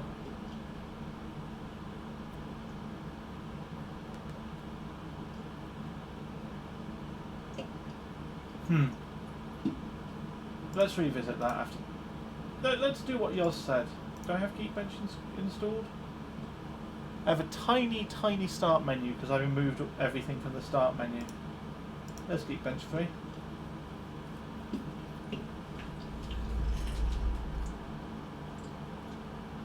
Twitch has a weird problem with decoding audio where bass and highs fluctuate wildly. It stops after reloading the page. Okay, so it is a Twitch problem then. Fair enough.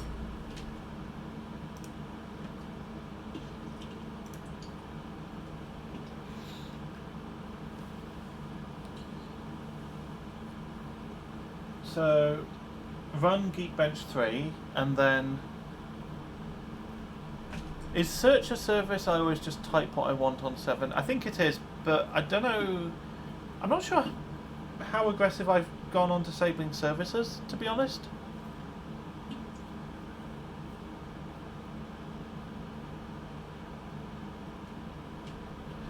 So weird. How would you introduce a problem like that on Twitch? Like, I guess... I don't know if they're trying to, like... They're trying to get clever and it's not working. Like, if they... Maybe they're trying to compensate if people like don't have good audio and they're like putting it through some kind of AI that's making it worse. Yoss says the plus side to this tweak is you'll also get a Geekbench 3 score out of the way. Yeah, that's true. I'm just going to leave Geekbench open and immediately run Prime. I'm going to use one screenshot for both of them.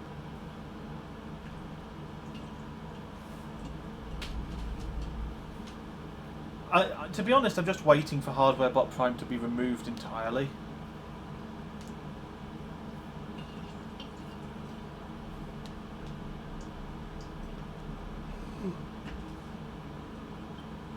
I don't know, like, the thing is that phone overclocking is a real thing and it's kind of cool. Prime has a file. Ah, shit, true.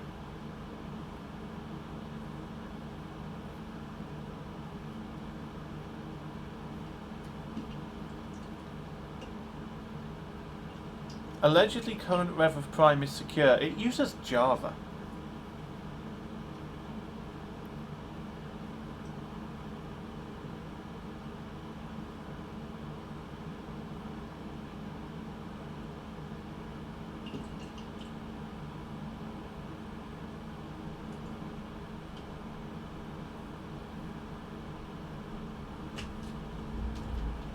Infinity says, I think they're trying to optimize for voice capture and it works perfectly fine for that. People's voices aren't affected, but all the music and background sound gets distorted. Okay, that's annoying. So I have some Geekbench scores. I've got 2470 single core, 2463 multi-core. Are those golds? 2423. Yep, those are golds. Cool. So let's get that saved then.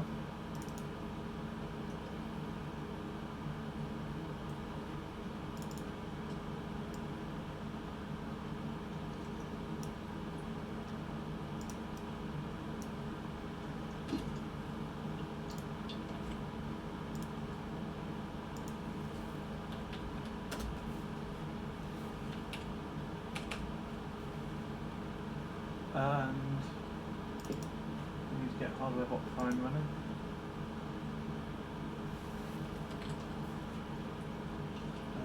OW, real time.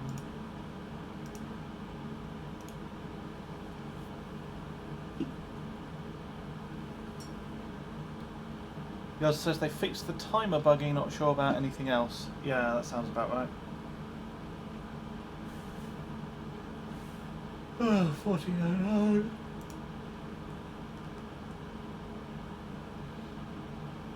I mean, timer bugging is the main thing. Like, the worst thing that benchmark can do is just bug out when you're not even trying. Like, if a benchmark is insecure against someone who's like actively trying to mess with it, that's, you know, that's a bit of a different thing. But like, if a benchmark can just silently bug itself, that's bad.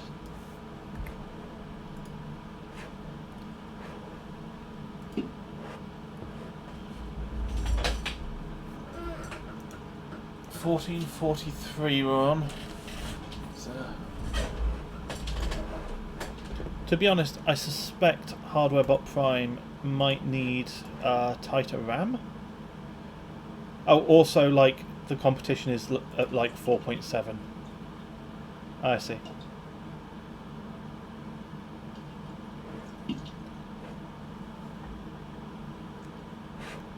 Yeah, I'm gonna need to get good in order to take this guy down.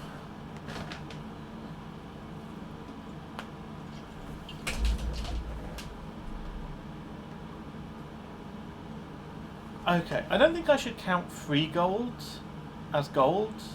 That seems a bit cheeky. So I'm not going to bother running Geekbench 4. Actually, let's run a Cinebench 11.5.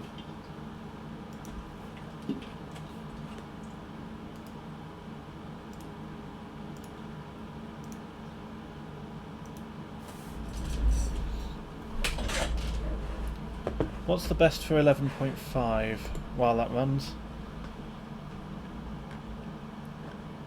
Oh, 11.5 is 1.4 CBs, and that's infrared with a very strong score.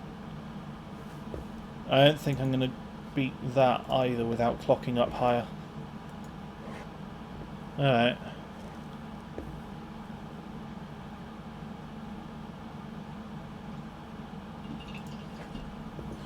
Well, I can run it and I can see what happens.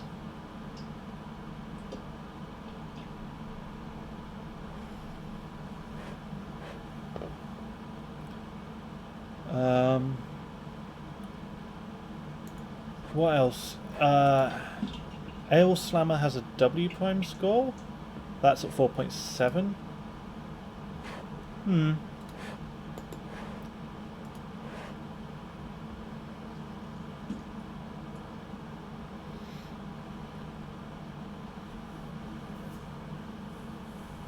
Oh, I read Prime scales with Ring and Northbridge. You're saying it scales with RNG and Northbridge. Hey, thanks for the follow, Moon76. So 3D Mark CPU profile could have been good, but you have to run all of the thread counts to get a valid score. That's annoying. It's just enough 3D load to make AM3 Plus unhappy cold. Isn't it HT link voltage makes that be less of a problem?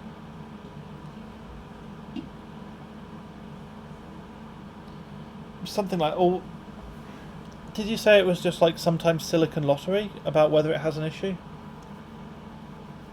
Because like I have run FX on full pot LN2 with like Crossfire GPUs, and it works fine. It worked fine for me in that configuration. Depends on the chip. Okay, that's unfortunate. I would have thought HT link voltage would do it, but yeah.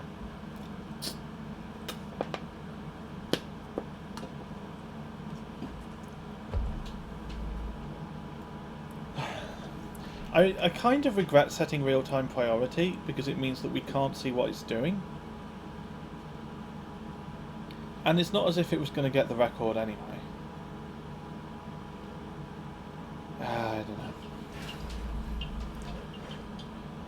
know. Yours says, I might have also forgotten to adjust it, but that weekend was a blur. What weekend was it? Was it like an event? Ton of fun. I think I'll do more LN2 demos at the January LAN party. Yeah, that'd be cool. I'm really glad that you're, like, you know, getting out there and doing this stuff. It's really good. Actually, speaking of which, given that Cinebench is currently busy running, I should find the thing that Yoz is doing. Here we are. So, if you are in the USA, then Yasarian Lives over here is throwing a couple of LN2 parties. There is the thread with the details. So they're November 17th to 19th and December 15th to 17th. Both of those are Wednesday to Friday. And he's actually managed to get sponsorship for it, which means that it's free. There is free liquid nitrogen, which is great.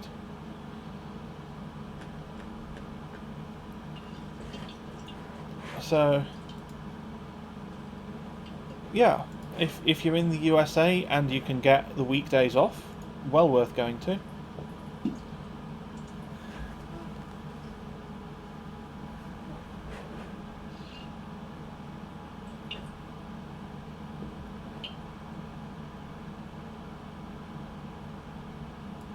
Free venue is the one I'm happier about, because I don't want to put 9k. Yeah, that's fair. Yeah, getting that covered would be helpful.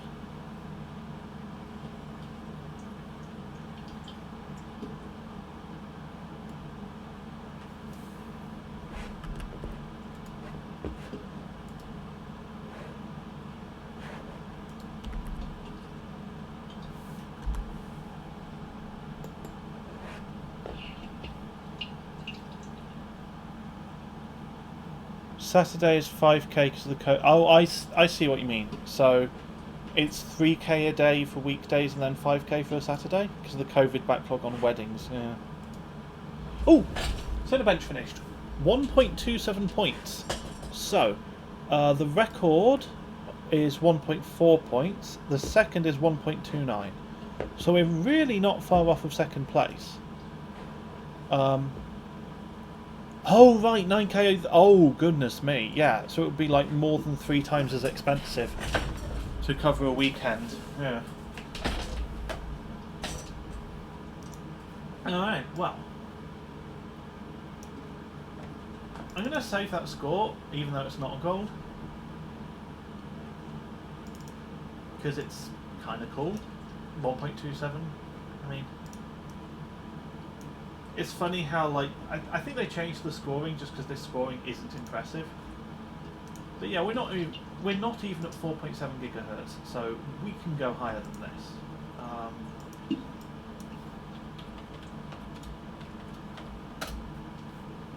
So now that that's saved,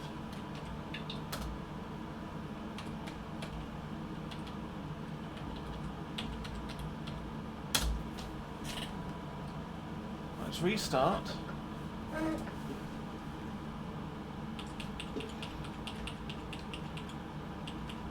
And let's see if we can push this.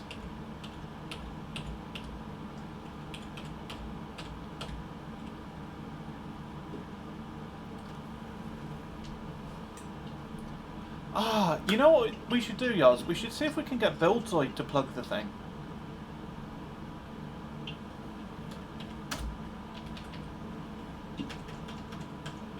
Are we at max CPU multi? Yeah, we are already at the max CPU multi.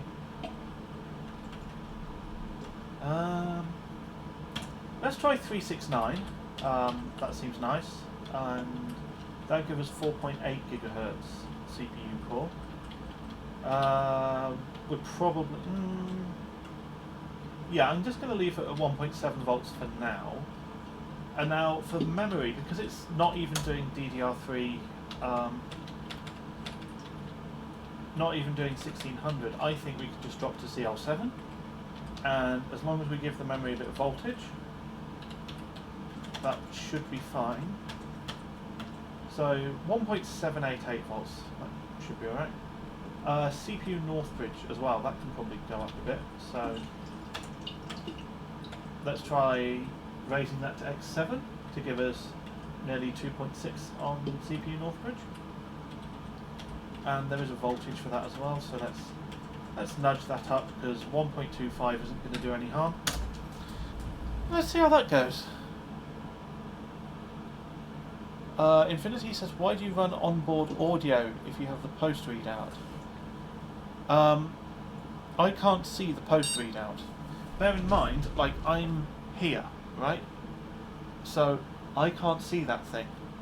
Like, I can kind of make it out from the stream, but not really.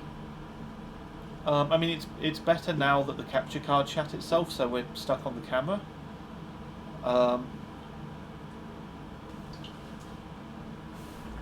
But it's probably not necessary, to be honest.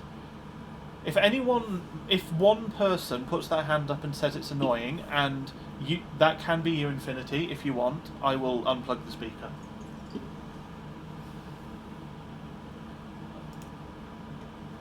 As it is, like, I sort of like having it. I feel like it's more feedback from the system, but I don't really care. So yeah.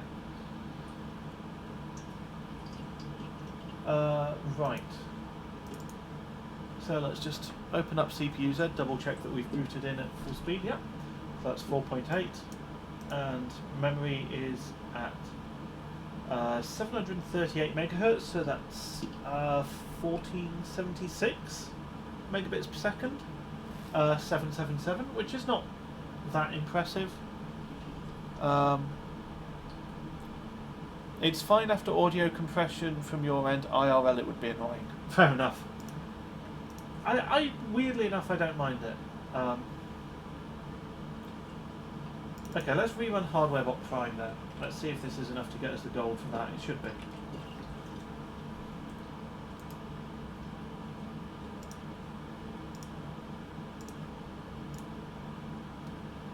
So the first one is always going to suck.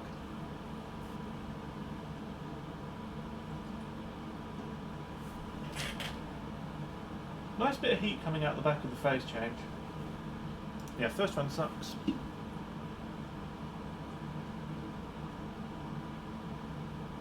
Actually, I'm kind of interested. I'm just going to poke the VRM.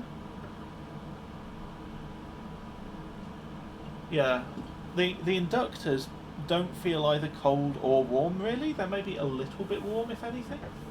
Hold on, that was 1459 times per second.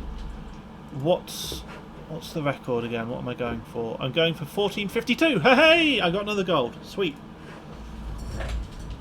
Let's get that saved, and then I can update the title.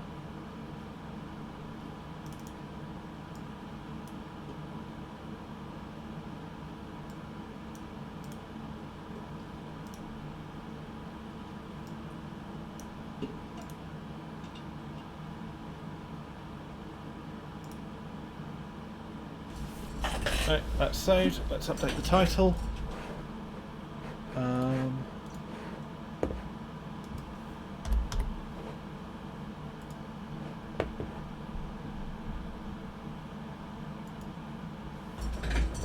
Okay.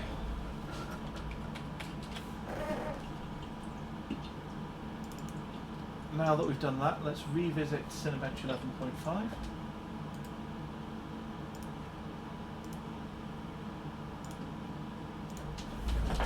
And we'll see if we can do a bit better on that this time.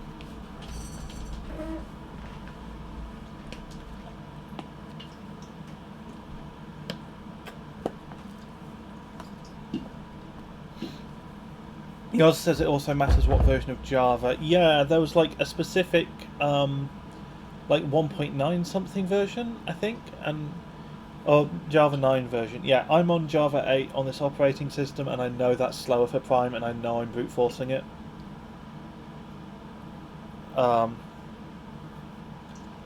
I think it was like I was worried about some compatibility issue or something, and I can't remember what now. Oh, right, yeah. So, I have Y-Cruncher on this system with the Java submitter, and the Java submitter for Y-Cruncher was failing to save the data file with Java 9.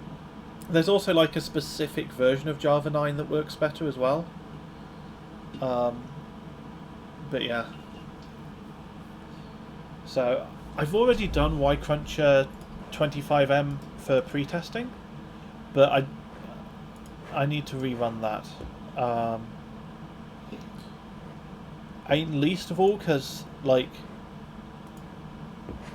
the global first place is probably possible for Y-Cruncher 25M, which would also be very funny because like there's several models of Sempron that are better than this. So it'd be very funny to take it on like the shittest Sempron.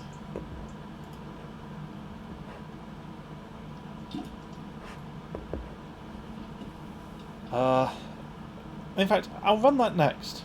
How about that? I mean, a global first place counts as taking gold, right?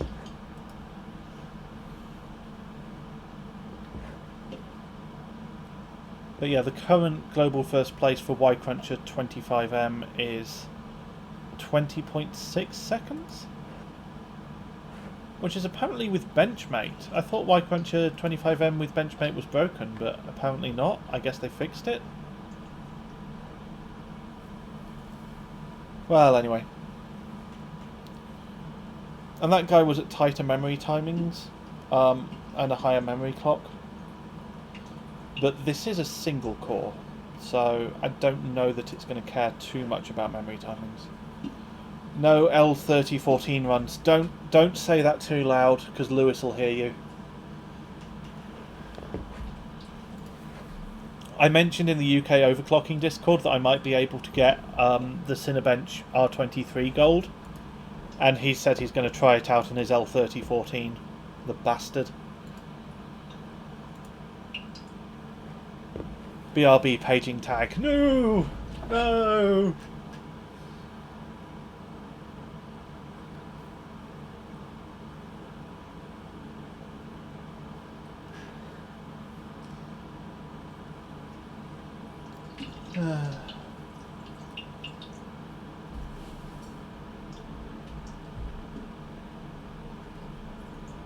Well, this is still running.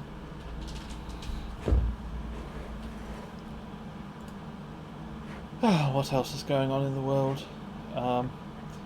Discord is full of people talking about Z690. Oh, interesting. So, supposedly,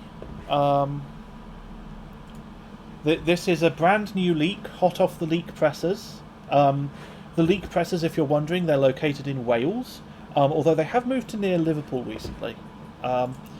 Apparently the Micron DDR5 sucks, and also apparently Corsair are using a lot of Micron, so it's probably best to avoid Corsair and definitely best to avoid Crucial. And Samsung or Hynix are better for DDR5. Now, to be fair, the guy who has said that may or may... Like, he also told me that Rocket Lake sucked for Y-Cruncher, so he might just be doing something wrong. Like, it is Micron, it's probably weird to work with. So, you know, pinch of salt. But yeah. Crispy says, well, shit, I got Corsair. What version number? Was it a Micron version? Like 3 point something? Hey, 1.33 points. Let me double check. Is that a gold? No, nowhere near. It's a solid second, but nowhere near infrared. I mean, infrared is a really, really good, like, legacy AMD overclocker. So, won't know until it shows up, says Crispy. Yeah, I mean, to be fair, I think Corsair are planning to do a competition. Um,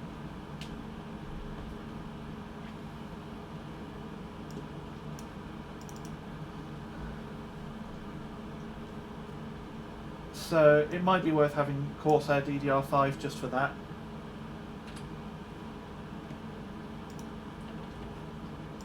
So let's, even though it's not a record, let's save that anyway.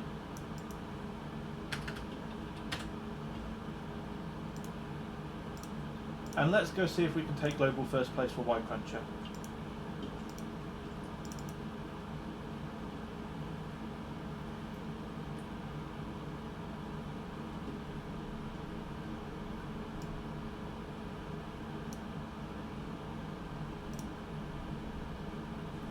So, interesting thought, I am on 8 gig of RAM, so I can do 1B on this setup as well. That might take a while. Hey, Dragon Soup! 32 by 2 versus 64 by 1. I mean, you still want 2 sticks, you still want dual channel. He also says do a 10B run. Not on this set. I want to do that at some point, but not right now.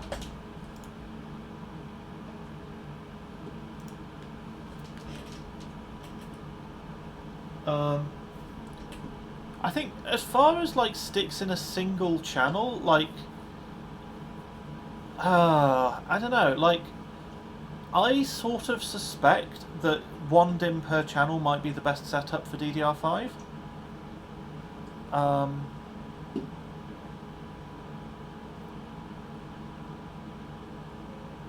Not sticks, I mean the com of DDR5 versus DDR4. Could you elaborate?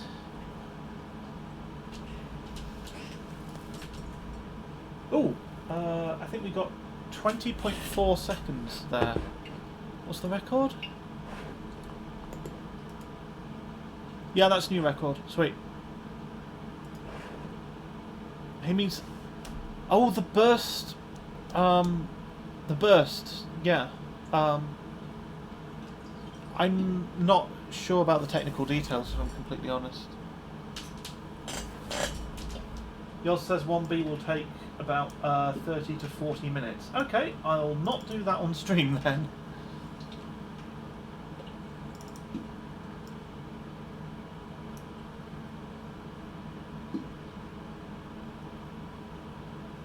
$10B should be a little under 9 hours. Well, yeah, it depends.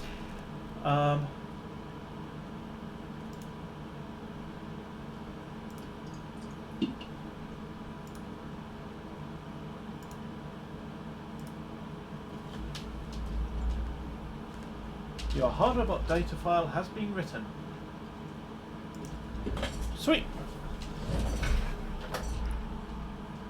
Loving the old school keyboard, IBM. No, sadly, it's a Sony Vaio something. It's it's from a 2000s pre-built, but it's not anything special, I'm afraid. It's cool though. I do like it.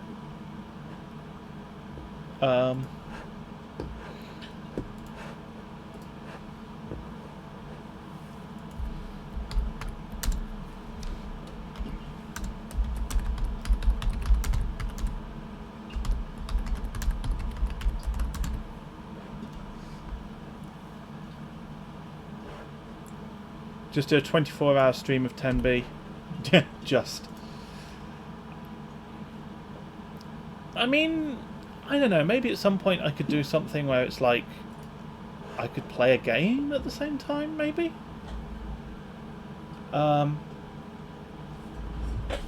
Yeah, I don't know.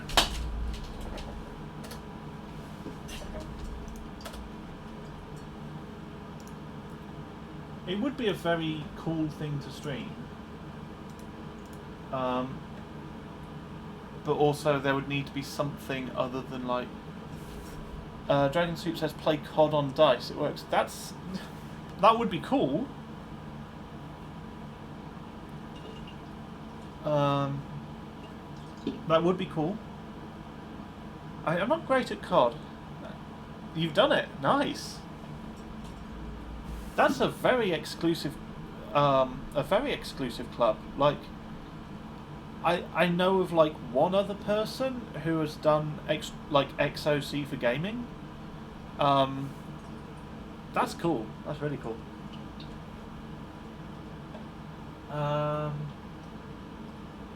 What else should I run? Let's do PyFast. That'll be fast.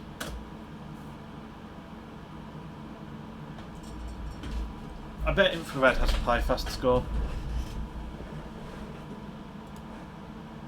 Background 8700K launch Aussies did. I mean, yeah, but wasn't that like for an event? That's a bit different. It's cool though. It's cool to do that.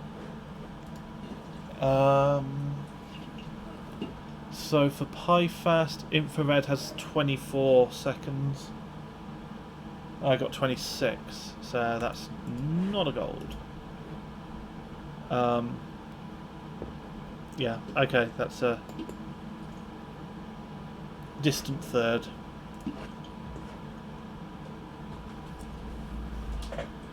Is Cascade on Daily considered XOC gaming? Yes.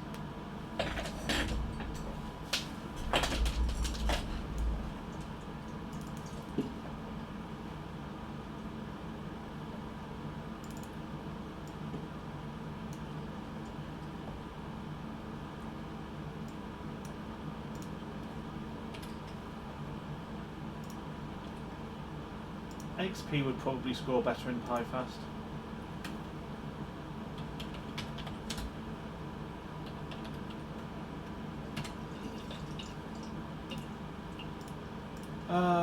Right, what else can I do that's actually going to be worth running right now?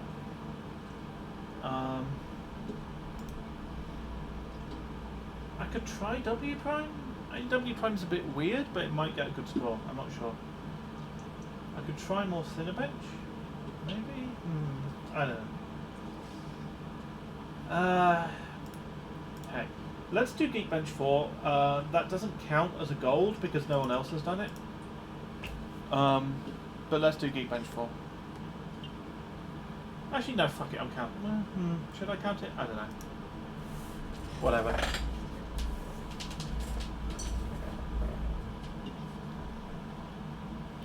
Yoz says I did bring my single stage to a LAN party once. Oh, neat. Infinity says then you know one more person who's done it. Why, have you done it?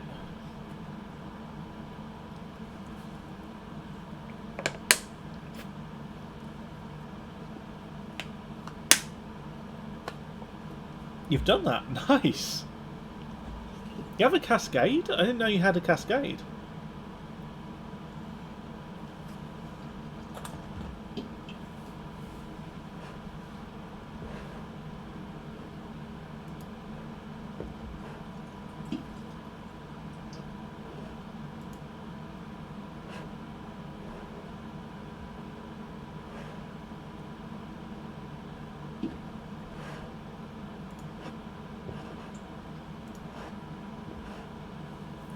Like years ago. Huh, cool. Yours says, I feel like anyone who owns phase change has at least considered it. That's a phase change that I own. I have not considered it. Jelly says, do Canadian winters count as XOC? No. No, they don't. There's 980 and 6700K. Oh, that's neat.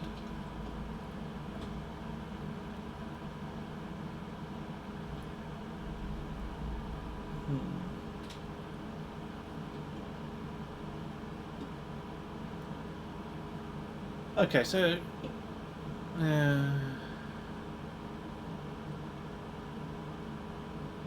do it for Minecraft. Go do it for CS Source.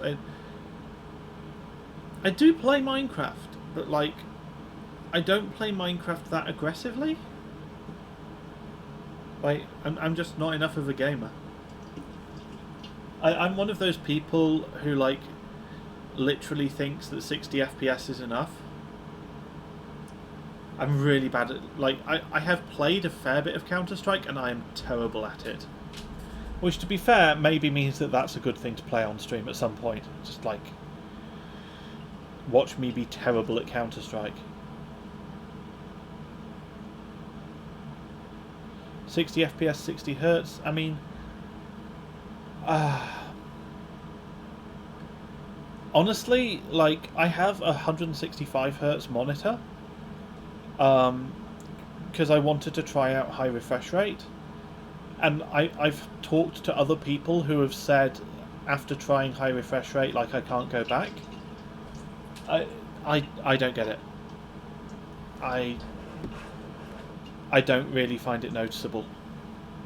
I just, apparently my eyes are not good for that.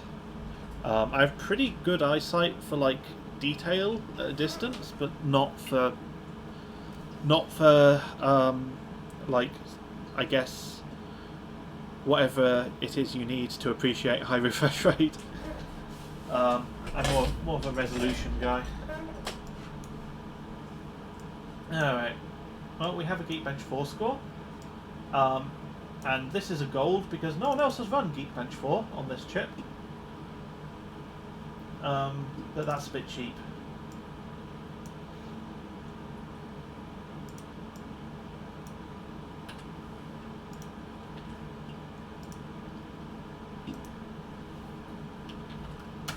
So I'm not going to bother adding that to the thing.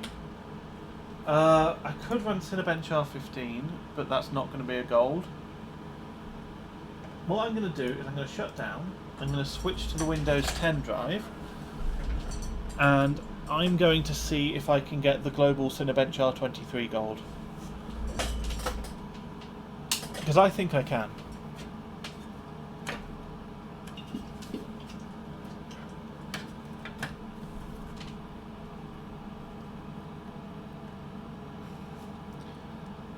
I'm probably going to do a bunch more benching off stream as well for this system, for like some of the longer benchmarks.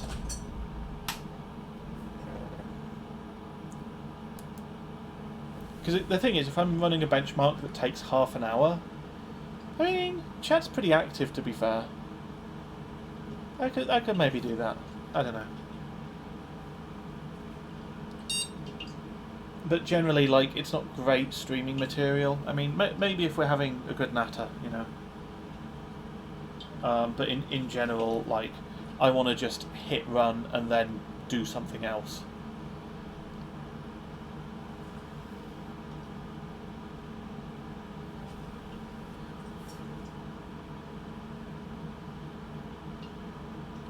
Crispy says, I like the smoothness of 120 better, but I still lock games at 60. Yeah, that's funny. Yeah, back in summer I actually set my display down to 60 Hz to try and save power because my room gets really hot. But the reason my room gets really hot, it's nothing to do with my system.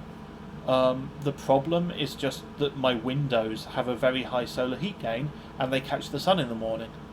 So, you know, I can have no electronics running in my room whatsoever and it still becomes an oven. Did you just say good natter? I may have slightly said that, yes. I have to confess to saying the words good natter.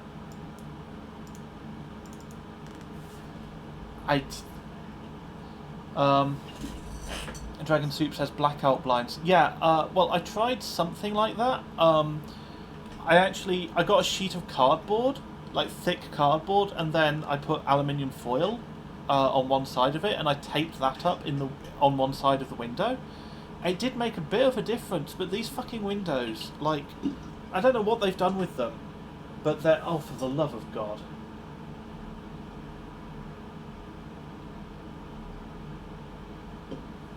I will deal with that in a moment. But yeah, I think it helped a bit, but these windows are just so... They're so bad at, like, losing heat again. So it just, like, the window just got really, really, really hot, and...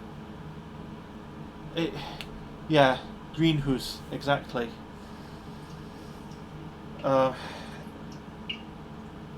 and, like, I have... Well, I bought what was advertised as thermal curtains, and they're actually kind of crap for that, as far as I can tell. But they do let a lot of light through, and I actually sort of... Because I have a blind as well as the curtains. So I actually kind of like that they let a lot of light through. It makes the room feel a bit nicer when the curtains are closed, and they're like a lighter colour, so I've kept them, even though they don't actually seem to be good at insulating, which was their job. The ACPI PM timer could not be initialized due to an incompatible implementation with your system's ACPI specifications. I literally ran you. I ran you in pre-testing.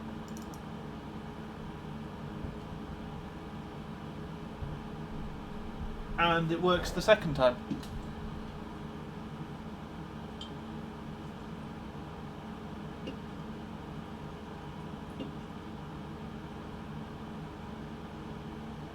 Okay.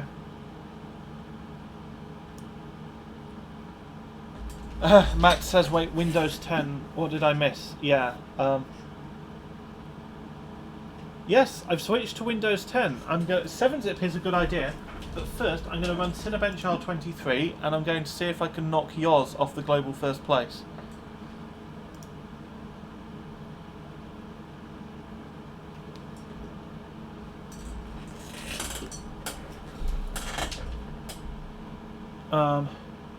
To be honest, Dragon Suit might be right. Like, I think proper blackout blinds, they would, like, they'd be bouncing the heat back onto the windows, and the windows wouldn't be losing the heat very well, but like it would still probably help.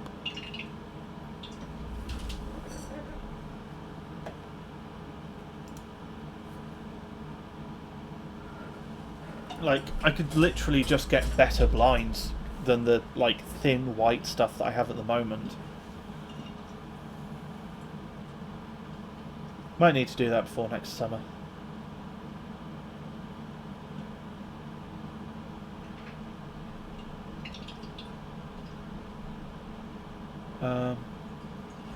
Fork says, I want to see 7-zip gain more popularity. Yeah, like, it seems like a really interesting benchmark. It's really cool to see something like that being benchmarked that's, like, actually vaguely relevant to people.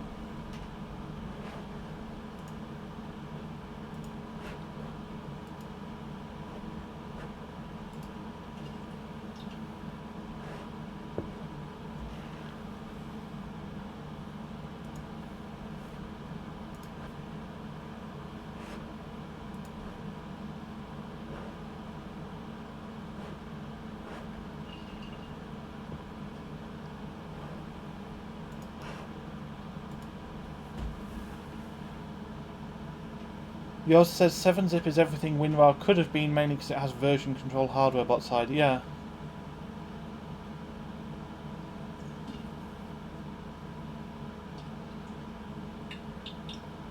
Infinity says I still use WinRAR. I mean, yeah.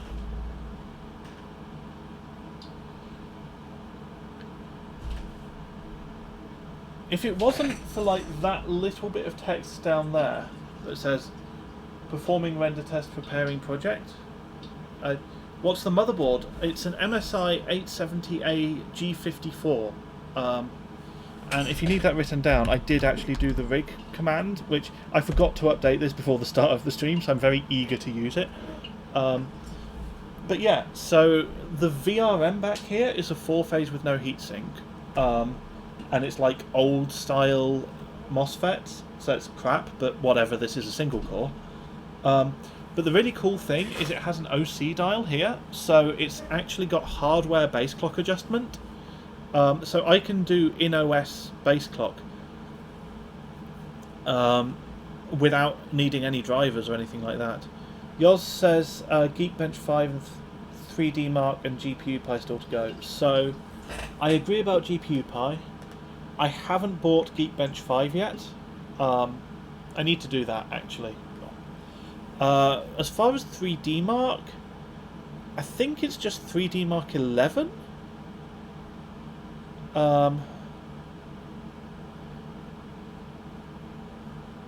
Slow switching frequency but adjustable in OS is nice. Yeah, it is. Yeah.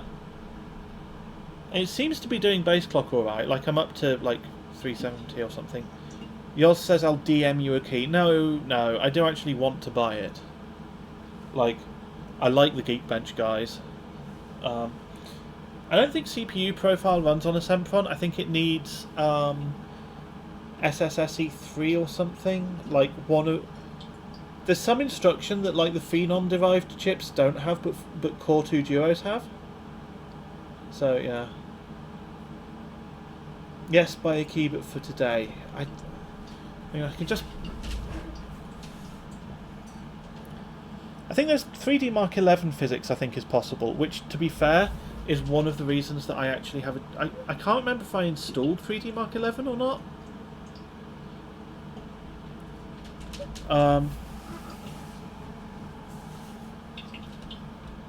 I think I prepared it, but then I left the USB stick that has it on upstairs, so I don't know. But yeah, that will run. PC Mark would be fun as well. SSSE3, not SSE3. Yeah, it's the fucking instruction set naming. Yeah.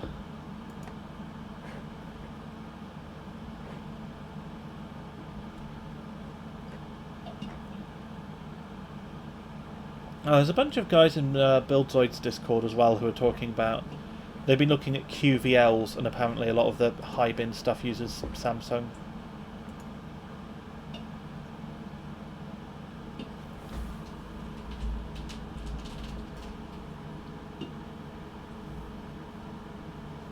Yeah, it's gonna be another one of those gens.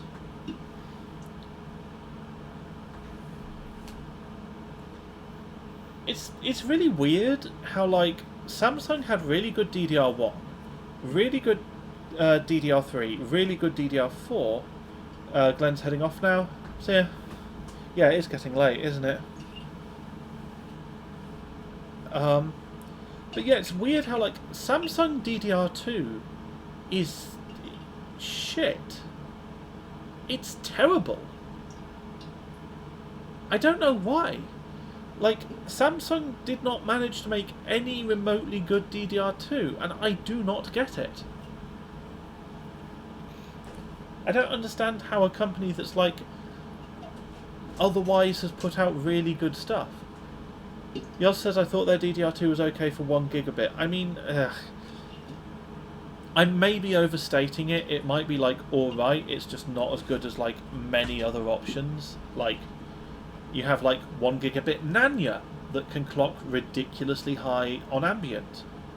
You have like 1 gigabit Micron, scales really well from CL6, can clock really high. Obviously 1 gigabit Elpida and Power Chip, you know, really good, considered the best for 1 gigabit. So, yeah. Infinity says it's too old for me, so I have no idea how it was back then. Well, the good news is DDR2 is really fucking cheap. But yeah. He also says, wait, gigabit Nanya is good? So, okay, it depends a bit on what you're doing. It scales well from looser timings, and it can do extremely high clocks on ambient. So DDR2 is cheap until you want a 16 gig Intel compatible kit. Oh god.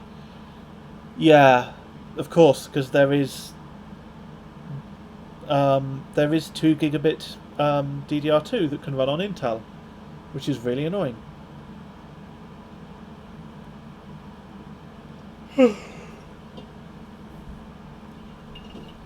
But yeah, Nanya has some good chips. Let me find Raspberry Hex's score. I think while Cinebench is still running, assuming Cinebench hasn't crashed. And that's the problem with real-time priority. I don't know when I give up on it.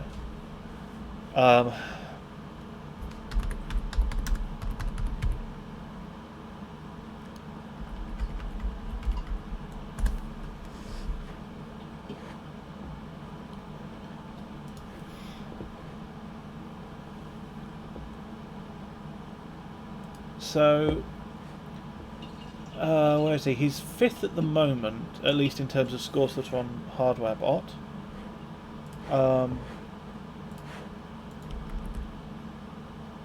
But yeah, check this out. That Most 2 gigabit DDR2 says AMD only. Most 4 gigabyte per stick DDR2 is using X4 ICs, so it's 1 gigabit.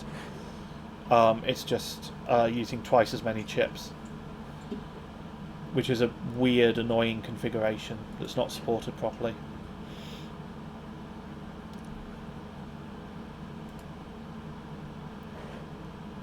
But yes, that score that I posted by Raspberry Hex, that's on air. Like, he's way above anyone else on air. And he's not using Micron. He's like the only guy not using, you know... Oh, Tapaka has a score on Corsair XMS2? That's interesting. That's very interesting, actually.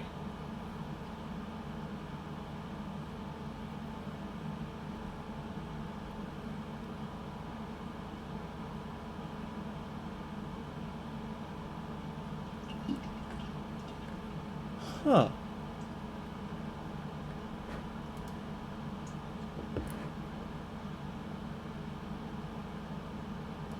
Neat.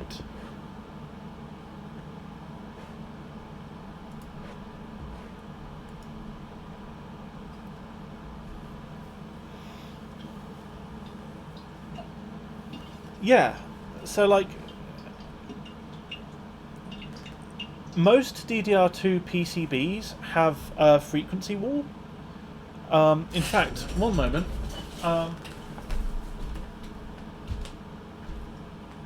So I've been on the internet, and I found this, which. So this is the good DDR2 PCB that isn't the Crucial Ballistics, and if you look at the traces, like around there, like there's a weird angle. Normally the traces would be at 45 degrees, and they're at like 30 degrees. And this is the PCB that doesn't have a frequency wall. But it's really rare, really unusual to find. It is a JDEC layout. This particular stick is CH82U802, so it's an 8-layer implementation of it. But the layout itself is JDEC. And yeah, one of the ways that you can tell is if you look around the passives, right? Between the passives you have copper ground fill everywhere. Now, if I find a different DDR2 stick, which might be easier said than done, I mean, I have them, it's just I'm not sure where. Oh, I've dropped myself in it now. Ooh, here we are. Yeah, perfect. Right. So, if you look at this OCZ stick, right, you see between the passives, is that clear?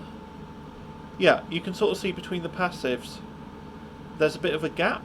You don't have ground fill between all of the passives. And if I bring back the good PCB, you can see that that has ground fill between all of the passives. So that's a really good way that you can actually tell even when stuff has heat sinks on it. So you don't have to be able to see the way the traces are laid out. God, it's like it's really obvious on the back as well. You can really tell there's not a lot of ground by the edge. And then if I bring in the back of the good PCB,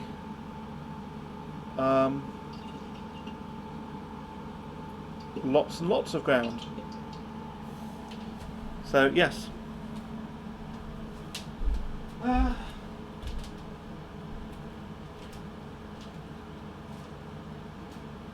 But that PCB is rare. It's rare for DDR2, sadly. So most people, they go for the Crucial Ballistics kits, because I don't know if they actually use that JDEC layout or if they just have their own special layout, but Crucial Ballistics don't have a frequency wall, and that JDEC layout doesn't have a frequency wall, but the JDEC layout is difficult to find. There's some like later stuff from like Team Group, I mean the kit I was waving around was actually G-School value, but some like Team Group stuff, G-School stuff, I think some Cell Shock stuff has it, some Patriot might have it, I think. But yeah, I'm just going to move the mouse. It hasn't responded to me moving the mouse, but that might just be because it's in real time. Or it might have crashed. Huh.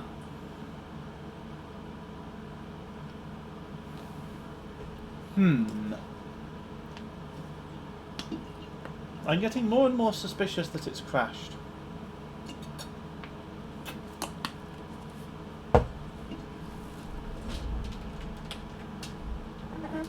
Yeah, I think it's probably crashed. Because I've been harping on for ages and it's not responding to input at all.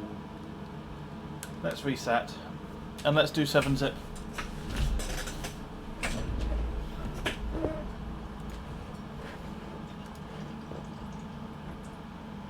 Is there a record for 7-zip yet? No, there isn't. That was loud. The overall record is 5233 MIPS. That's the global record for 7-zip. I reckon we can take it.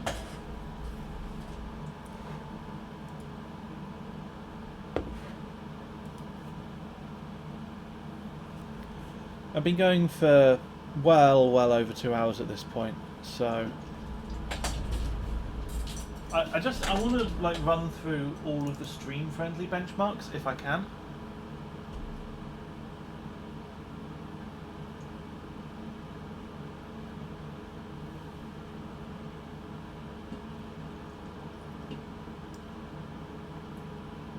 So 7-zip, set real-time priority, and let's launch that.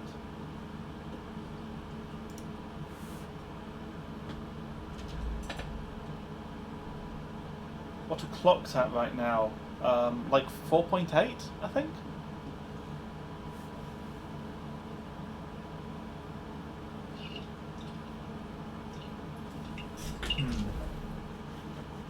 I feel like 7-zip might have also frozen it. I'm going to drop clocks a little bit.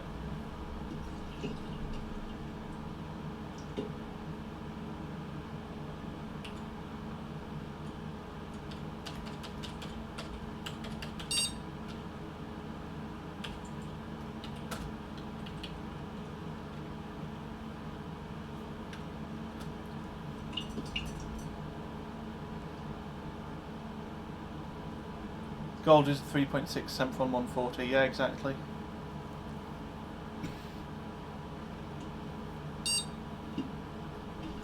Let's do this.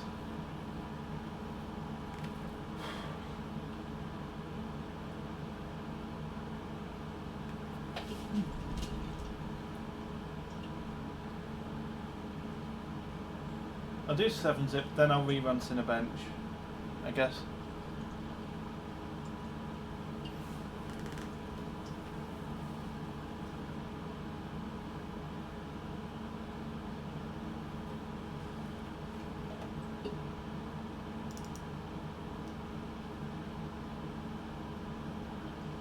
I'll try and call it around the 3-hour mark, hopefully. I don't want to go like excessively long.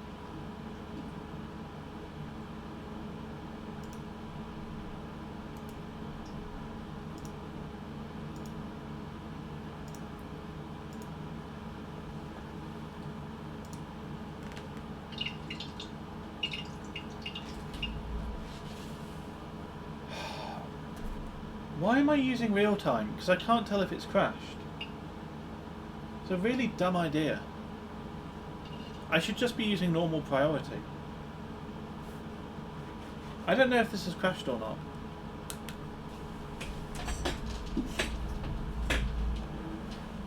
It shouldn't be crashing.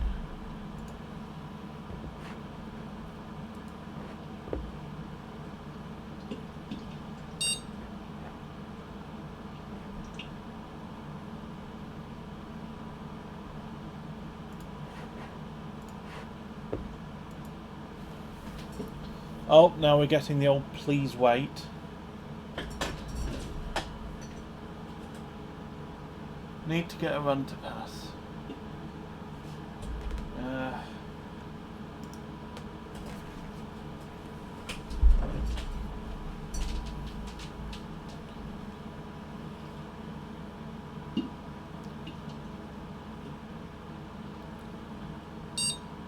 You can disable that recovery thing. Yeah, I imagine I can. One day I want to do like a much better prepared OS and then like actually keep that OS rather than reinstalling every time I change platform.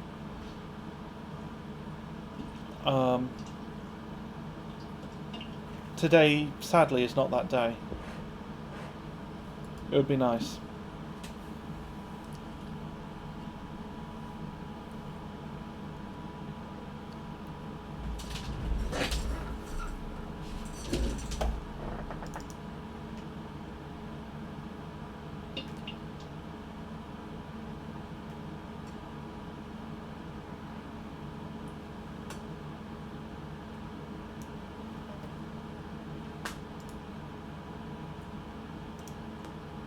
Okay, so normal priority now.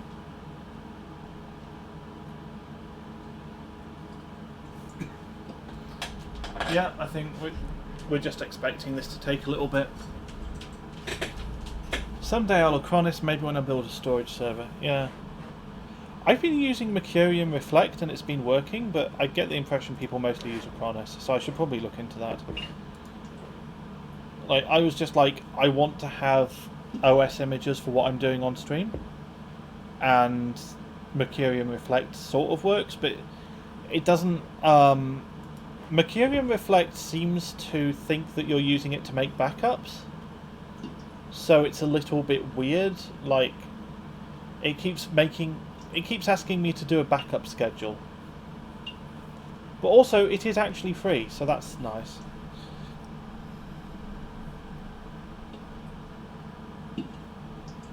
Mercurium and Acronis is just what your favourite is, as far as I know. Fair enough. 5667 MIPS. That is... yeah, that's gold. That's a GFP.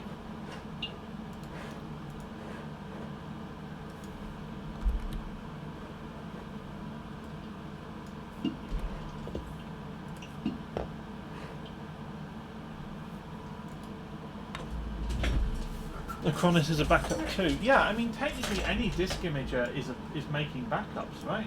Like, that's just the deal.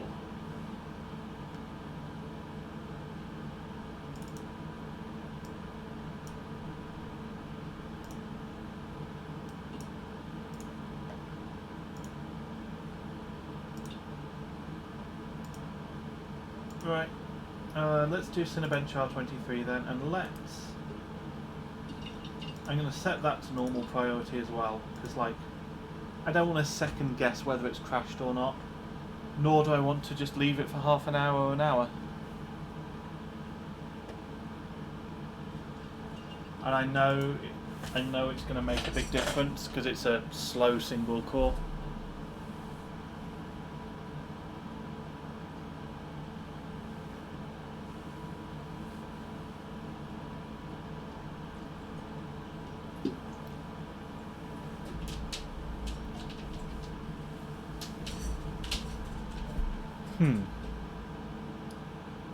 Oh, yep. We are rendering past one.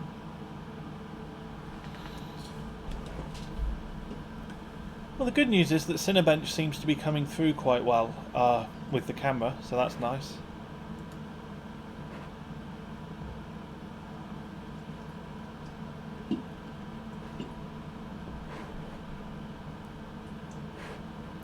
So the other thing was GPU Pi? Yeah.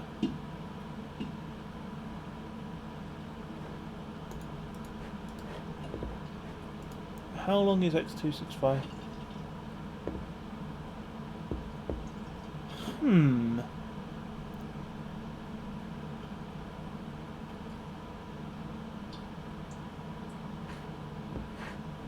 X265 4K might not take a horrendously long time.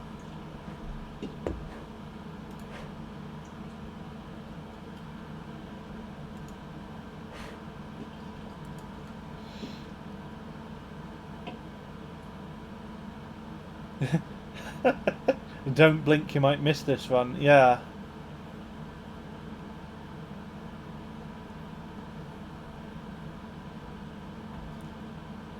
Stream seems fine, Mick.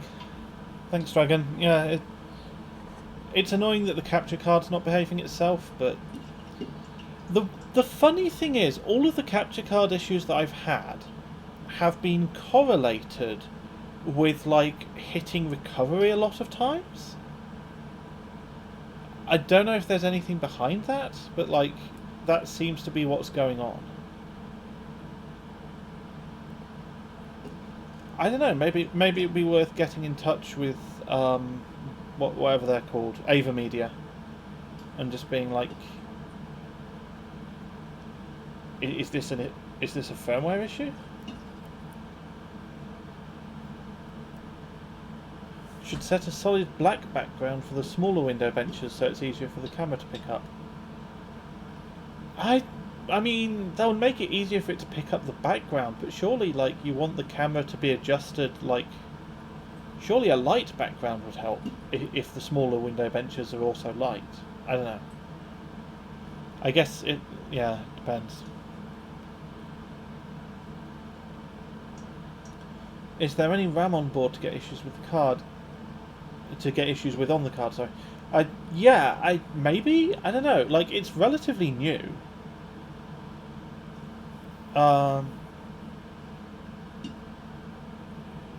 It's been a very intermittent thing. I thought it was thermal, and I added a fan to the system that's like blowing at the capture card. And it's like previously been solid for like long streams after doing that, and then not again, so I don't think it's a thermal issue. But yeah, I mean,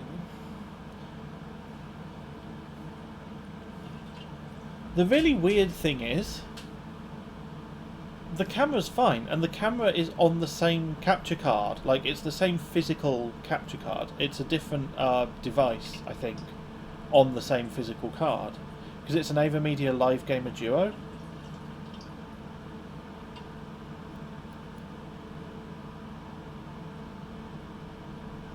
The camera isn't focusing on just the display, so it might have to have a black background. Yeah, maybe. Forks says some weird combination of resolution changes must upset it.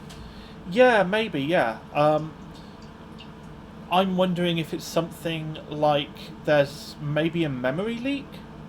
So after a certain number of these resolution changes in quick succession, maybe it like builds up to a point where it has a problem. Maybe something like that. I don't know.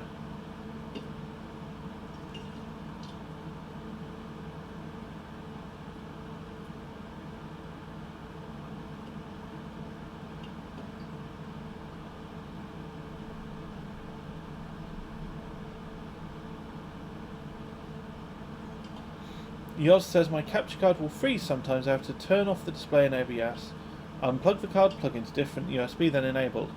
Harder with PCIe, yeah.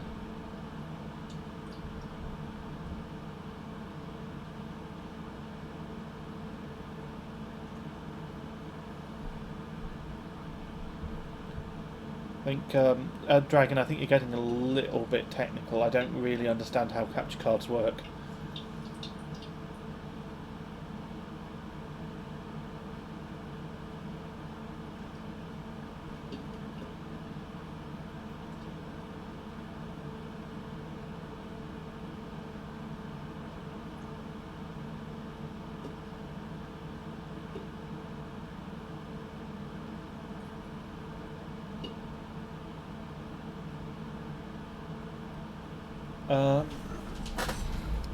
Wow, this is still running, huh?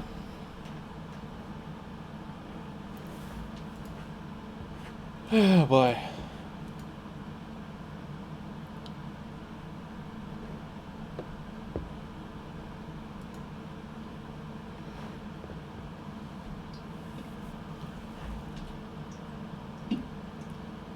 Jelly says, I remember running a Core M3 in R23 took well over an hour. Yours says it'll probably take like 15 minutes. Ugh. I mean, I feel like it's maybe halfway through at this point. And it's not been more than 10 minutes. I think, didn't I say I wanted to try and finish at the 3-hour mark? It's going to be a bit longer than that, isn't it?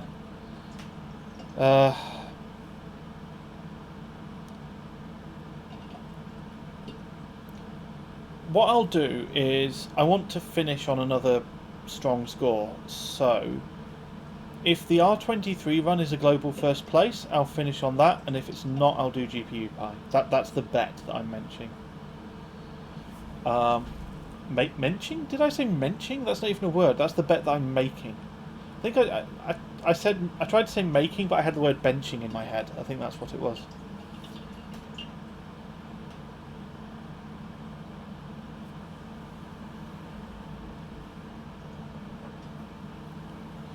Picks up a bit in the mids. Yeah,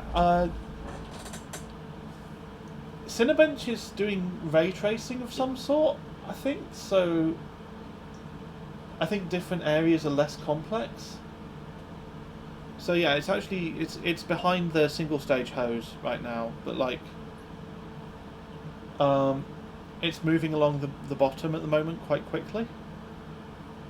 But then it's going to get to like the sofa. But yeah, it's finding the floor very easy. And it's a bit slower now it's hit the sofa.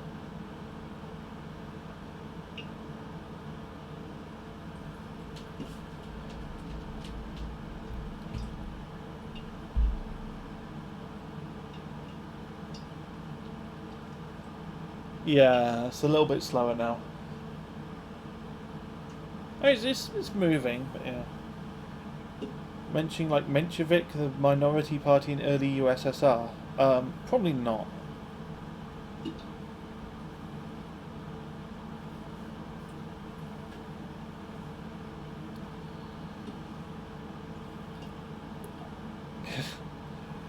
Did you see that Linus Tech Tips video? If you saw it, you know the one I'm referring to.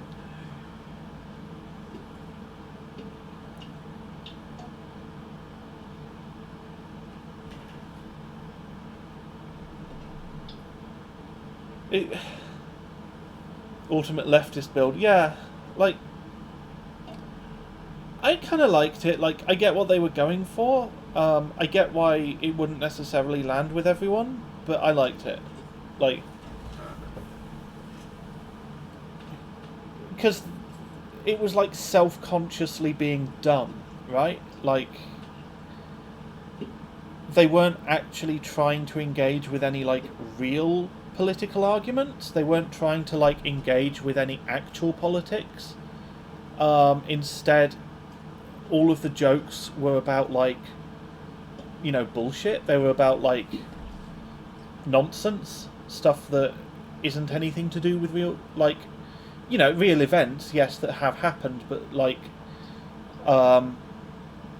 stuff that's nothing to do with like the relevant politics.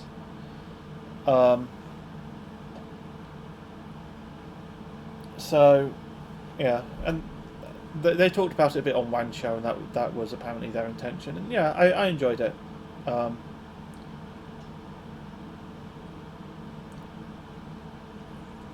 Yeah. You inevitably get some issues when you engage with people like the subject of the video. Yeah, like, it's funny, like, I've managed to avoid really knowing anything about this Hasanabi guy. Wasn't leftist what Stalin called people who opposed him? I don't know. It wouldn't surprise me. But, like, yeah. No, they were all leftists. I mean,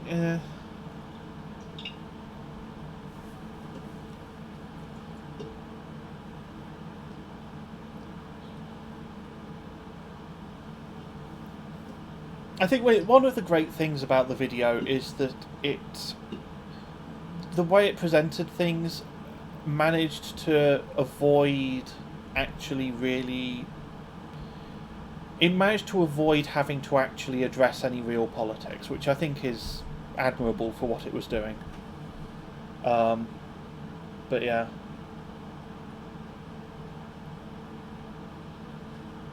I don't know what this Hasanabi guy's actually like, though, so, yeah. Can't really comment on that. I do think they should definitely do a Trump PC.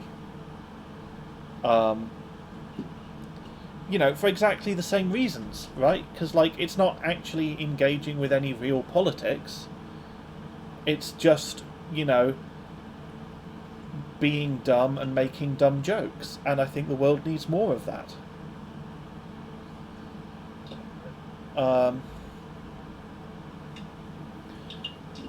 I don't know, like...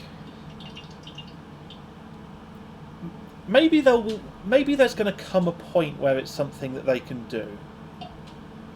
But, like, I feel like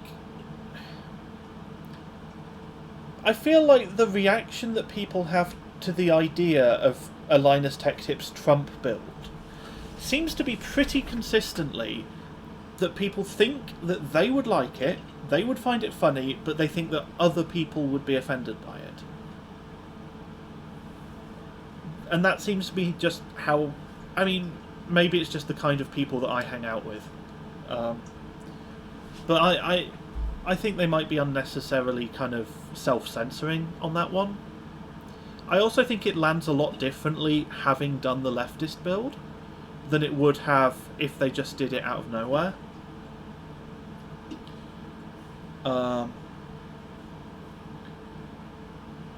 The issue is that Hassan is much more reachable than Trump. I mean,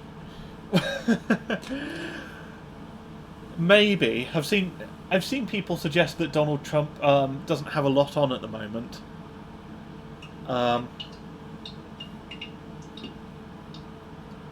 But apparently, like, when Linus was pitching it internally, back when Trump was president, he was suggesting, like, taking it to the White House. And just, like, standing, like, outside the fence going, "We got a PC for you!"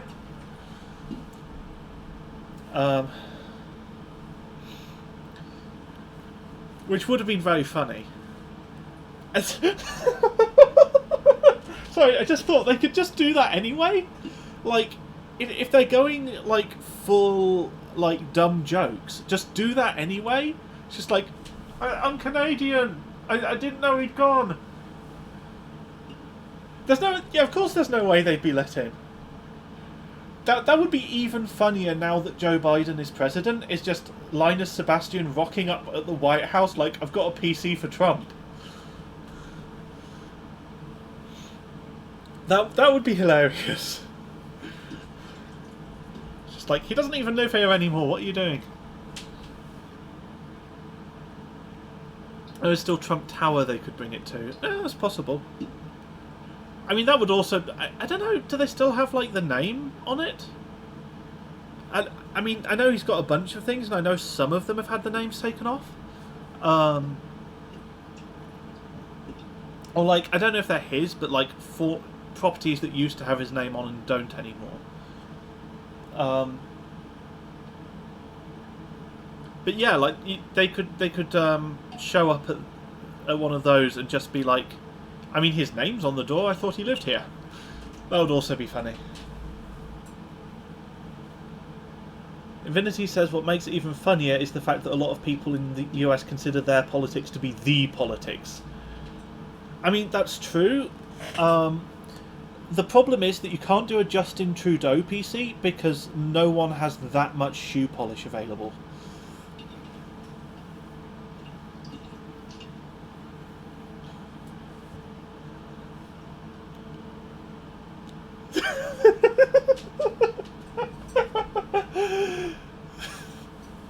Yeah, I got jelly with that one.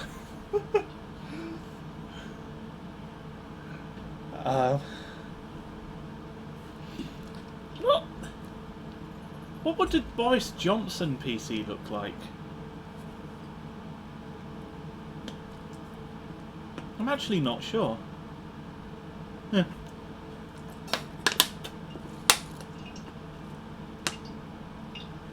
Grey and bland with bad hair. I don't know, like... Because Boris Johnson's kind of... made to look like a double-decker bus, yeah.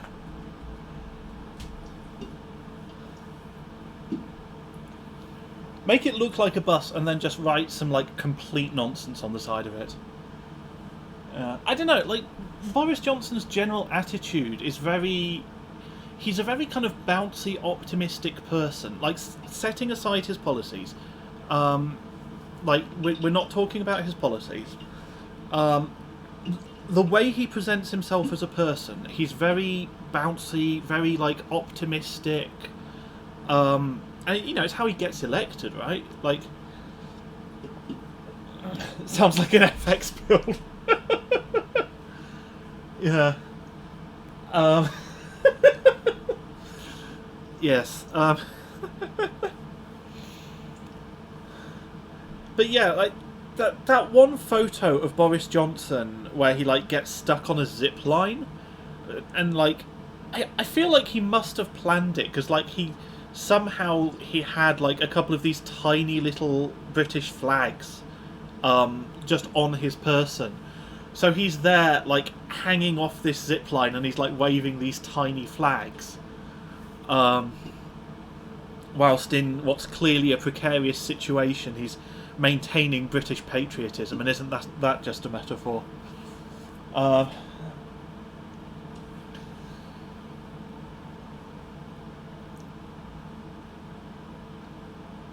yeah.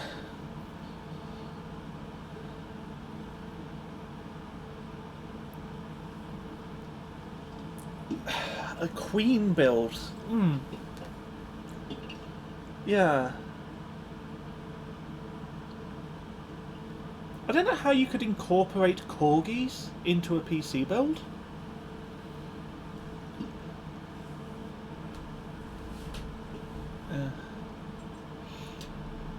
I feel like a Boris Johnson build, you would have to, like, get all of the, like, British tat, you know, all of the, like, plastic bowler hats with a Union Jack on them, and, like, tiny flags and all of that. It would have to be all of that. It would have to be, like, consciously, like, over the top.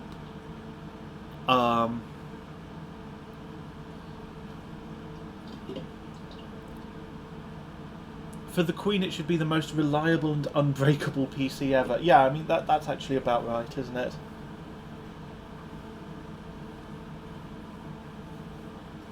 Yeah. I'm one of the few, like... I'm one of the few Brits who can't really imitate the Queen's voice.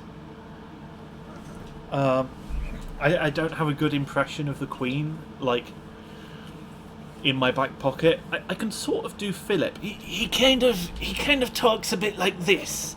Like, you have to take your lips and you have to make them touch your teeth at all times, and then you can kind of do a Prince Philip voice. But the Queen, I'm not sure about. It's part of the problem is that my existing voice is already really posh, and the main thing about the Queen's voice is it's really posh. So that it means that it's maybe not as far from my, like, natural voice.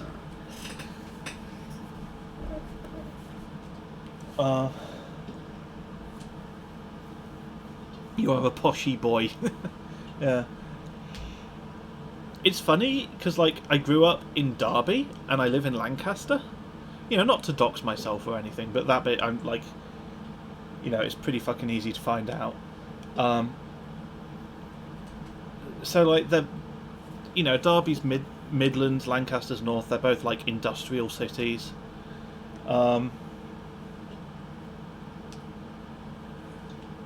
Yoz says, saw a headline where Kate Middleton wore a jacket 4 times. What the fuck is wrong with the pepper? Yeah, oh god.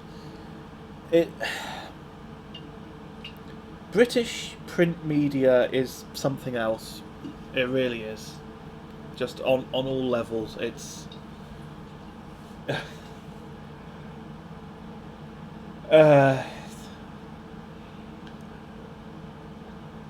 My favourite joke about British print media, this was a long time ago, this was back when there was a bird flu scare, right? Which I know seems kind of quaint now. And it was on Mock the Week, which is, you know, one of those kind of comedy current events panel show things that seem to be a fairly British thing. So it's like, it's kind of formatted like a quiz show, but it's a comedy show, for anyone who's unfamiliar. And the question was, what did the Daily Mail have to say? And Russell Howard's, without missing a beat, his response was, "Ah!" And that about sums up, yeah. I've seen suggestions that, like, the reason that British paparazzi especially, like, are so obsessed with saying, oh, this is like the 4th time this person has worn this jacket, is it's just like, it's an excuse to print pictures of a celebrity for no reason whatsoever. It's just like, here is a photo of Kate Middleton, buy our shitty newspaper. It's just like, you have to have something to write about. Your accent to me sounds like a mix of Stephen Fry and David Mitchell. I really wish I could, like, launch into one or the other of those. Yeah, I don't want to try it because, like, it's going to come out really badly. Yeah, nearly there. Yeah, nearly there.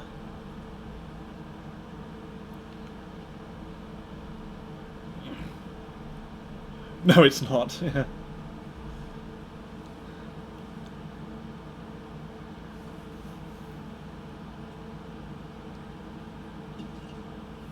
Yeah, Stephen Fry kind of has his own sort of thing, like,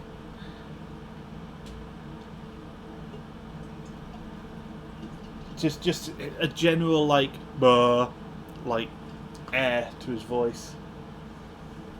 Oh god, imagine if it crashed right now. The worst part of it crashing right now is I'd have to spend half an hour talking about political PC builds again. Okay. We passed. That's 550 points. What's the record? How long was it? Oh god, it must have been about 25 minutes, I think. Yes! Yours' record is 481. We got 550. Success! Haha!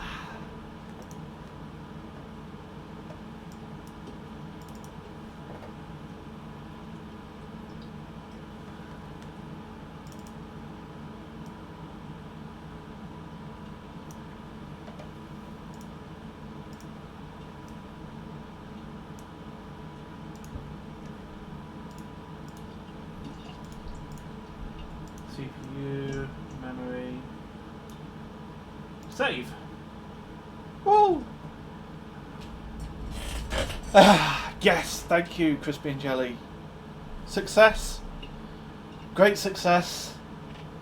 That is a new global first place. That is the second global first place this stream. Time to do a little more. No. Oh god, no.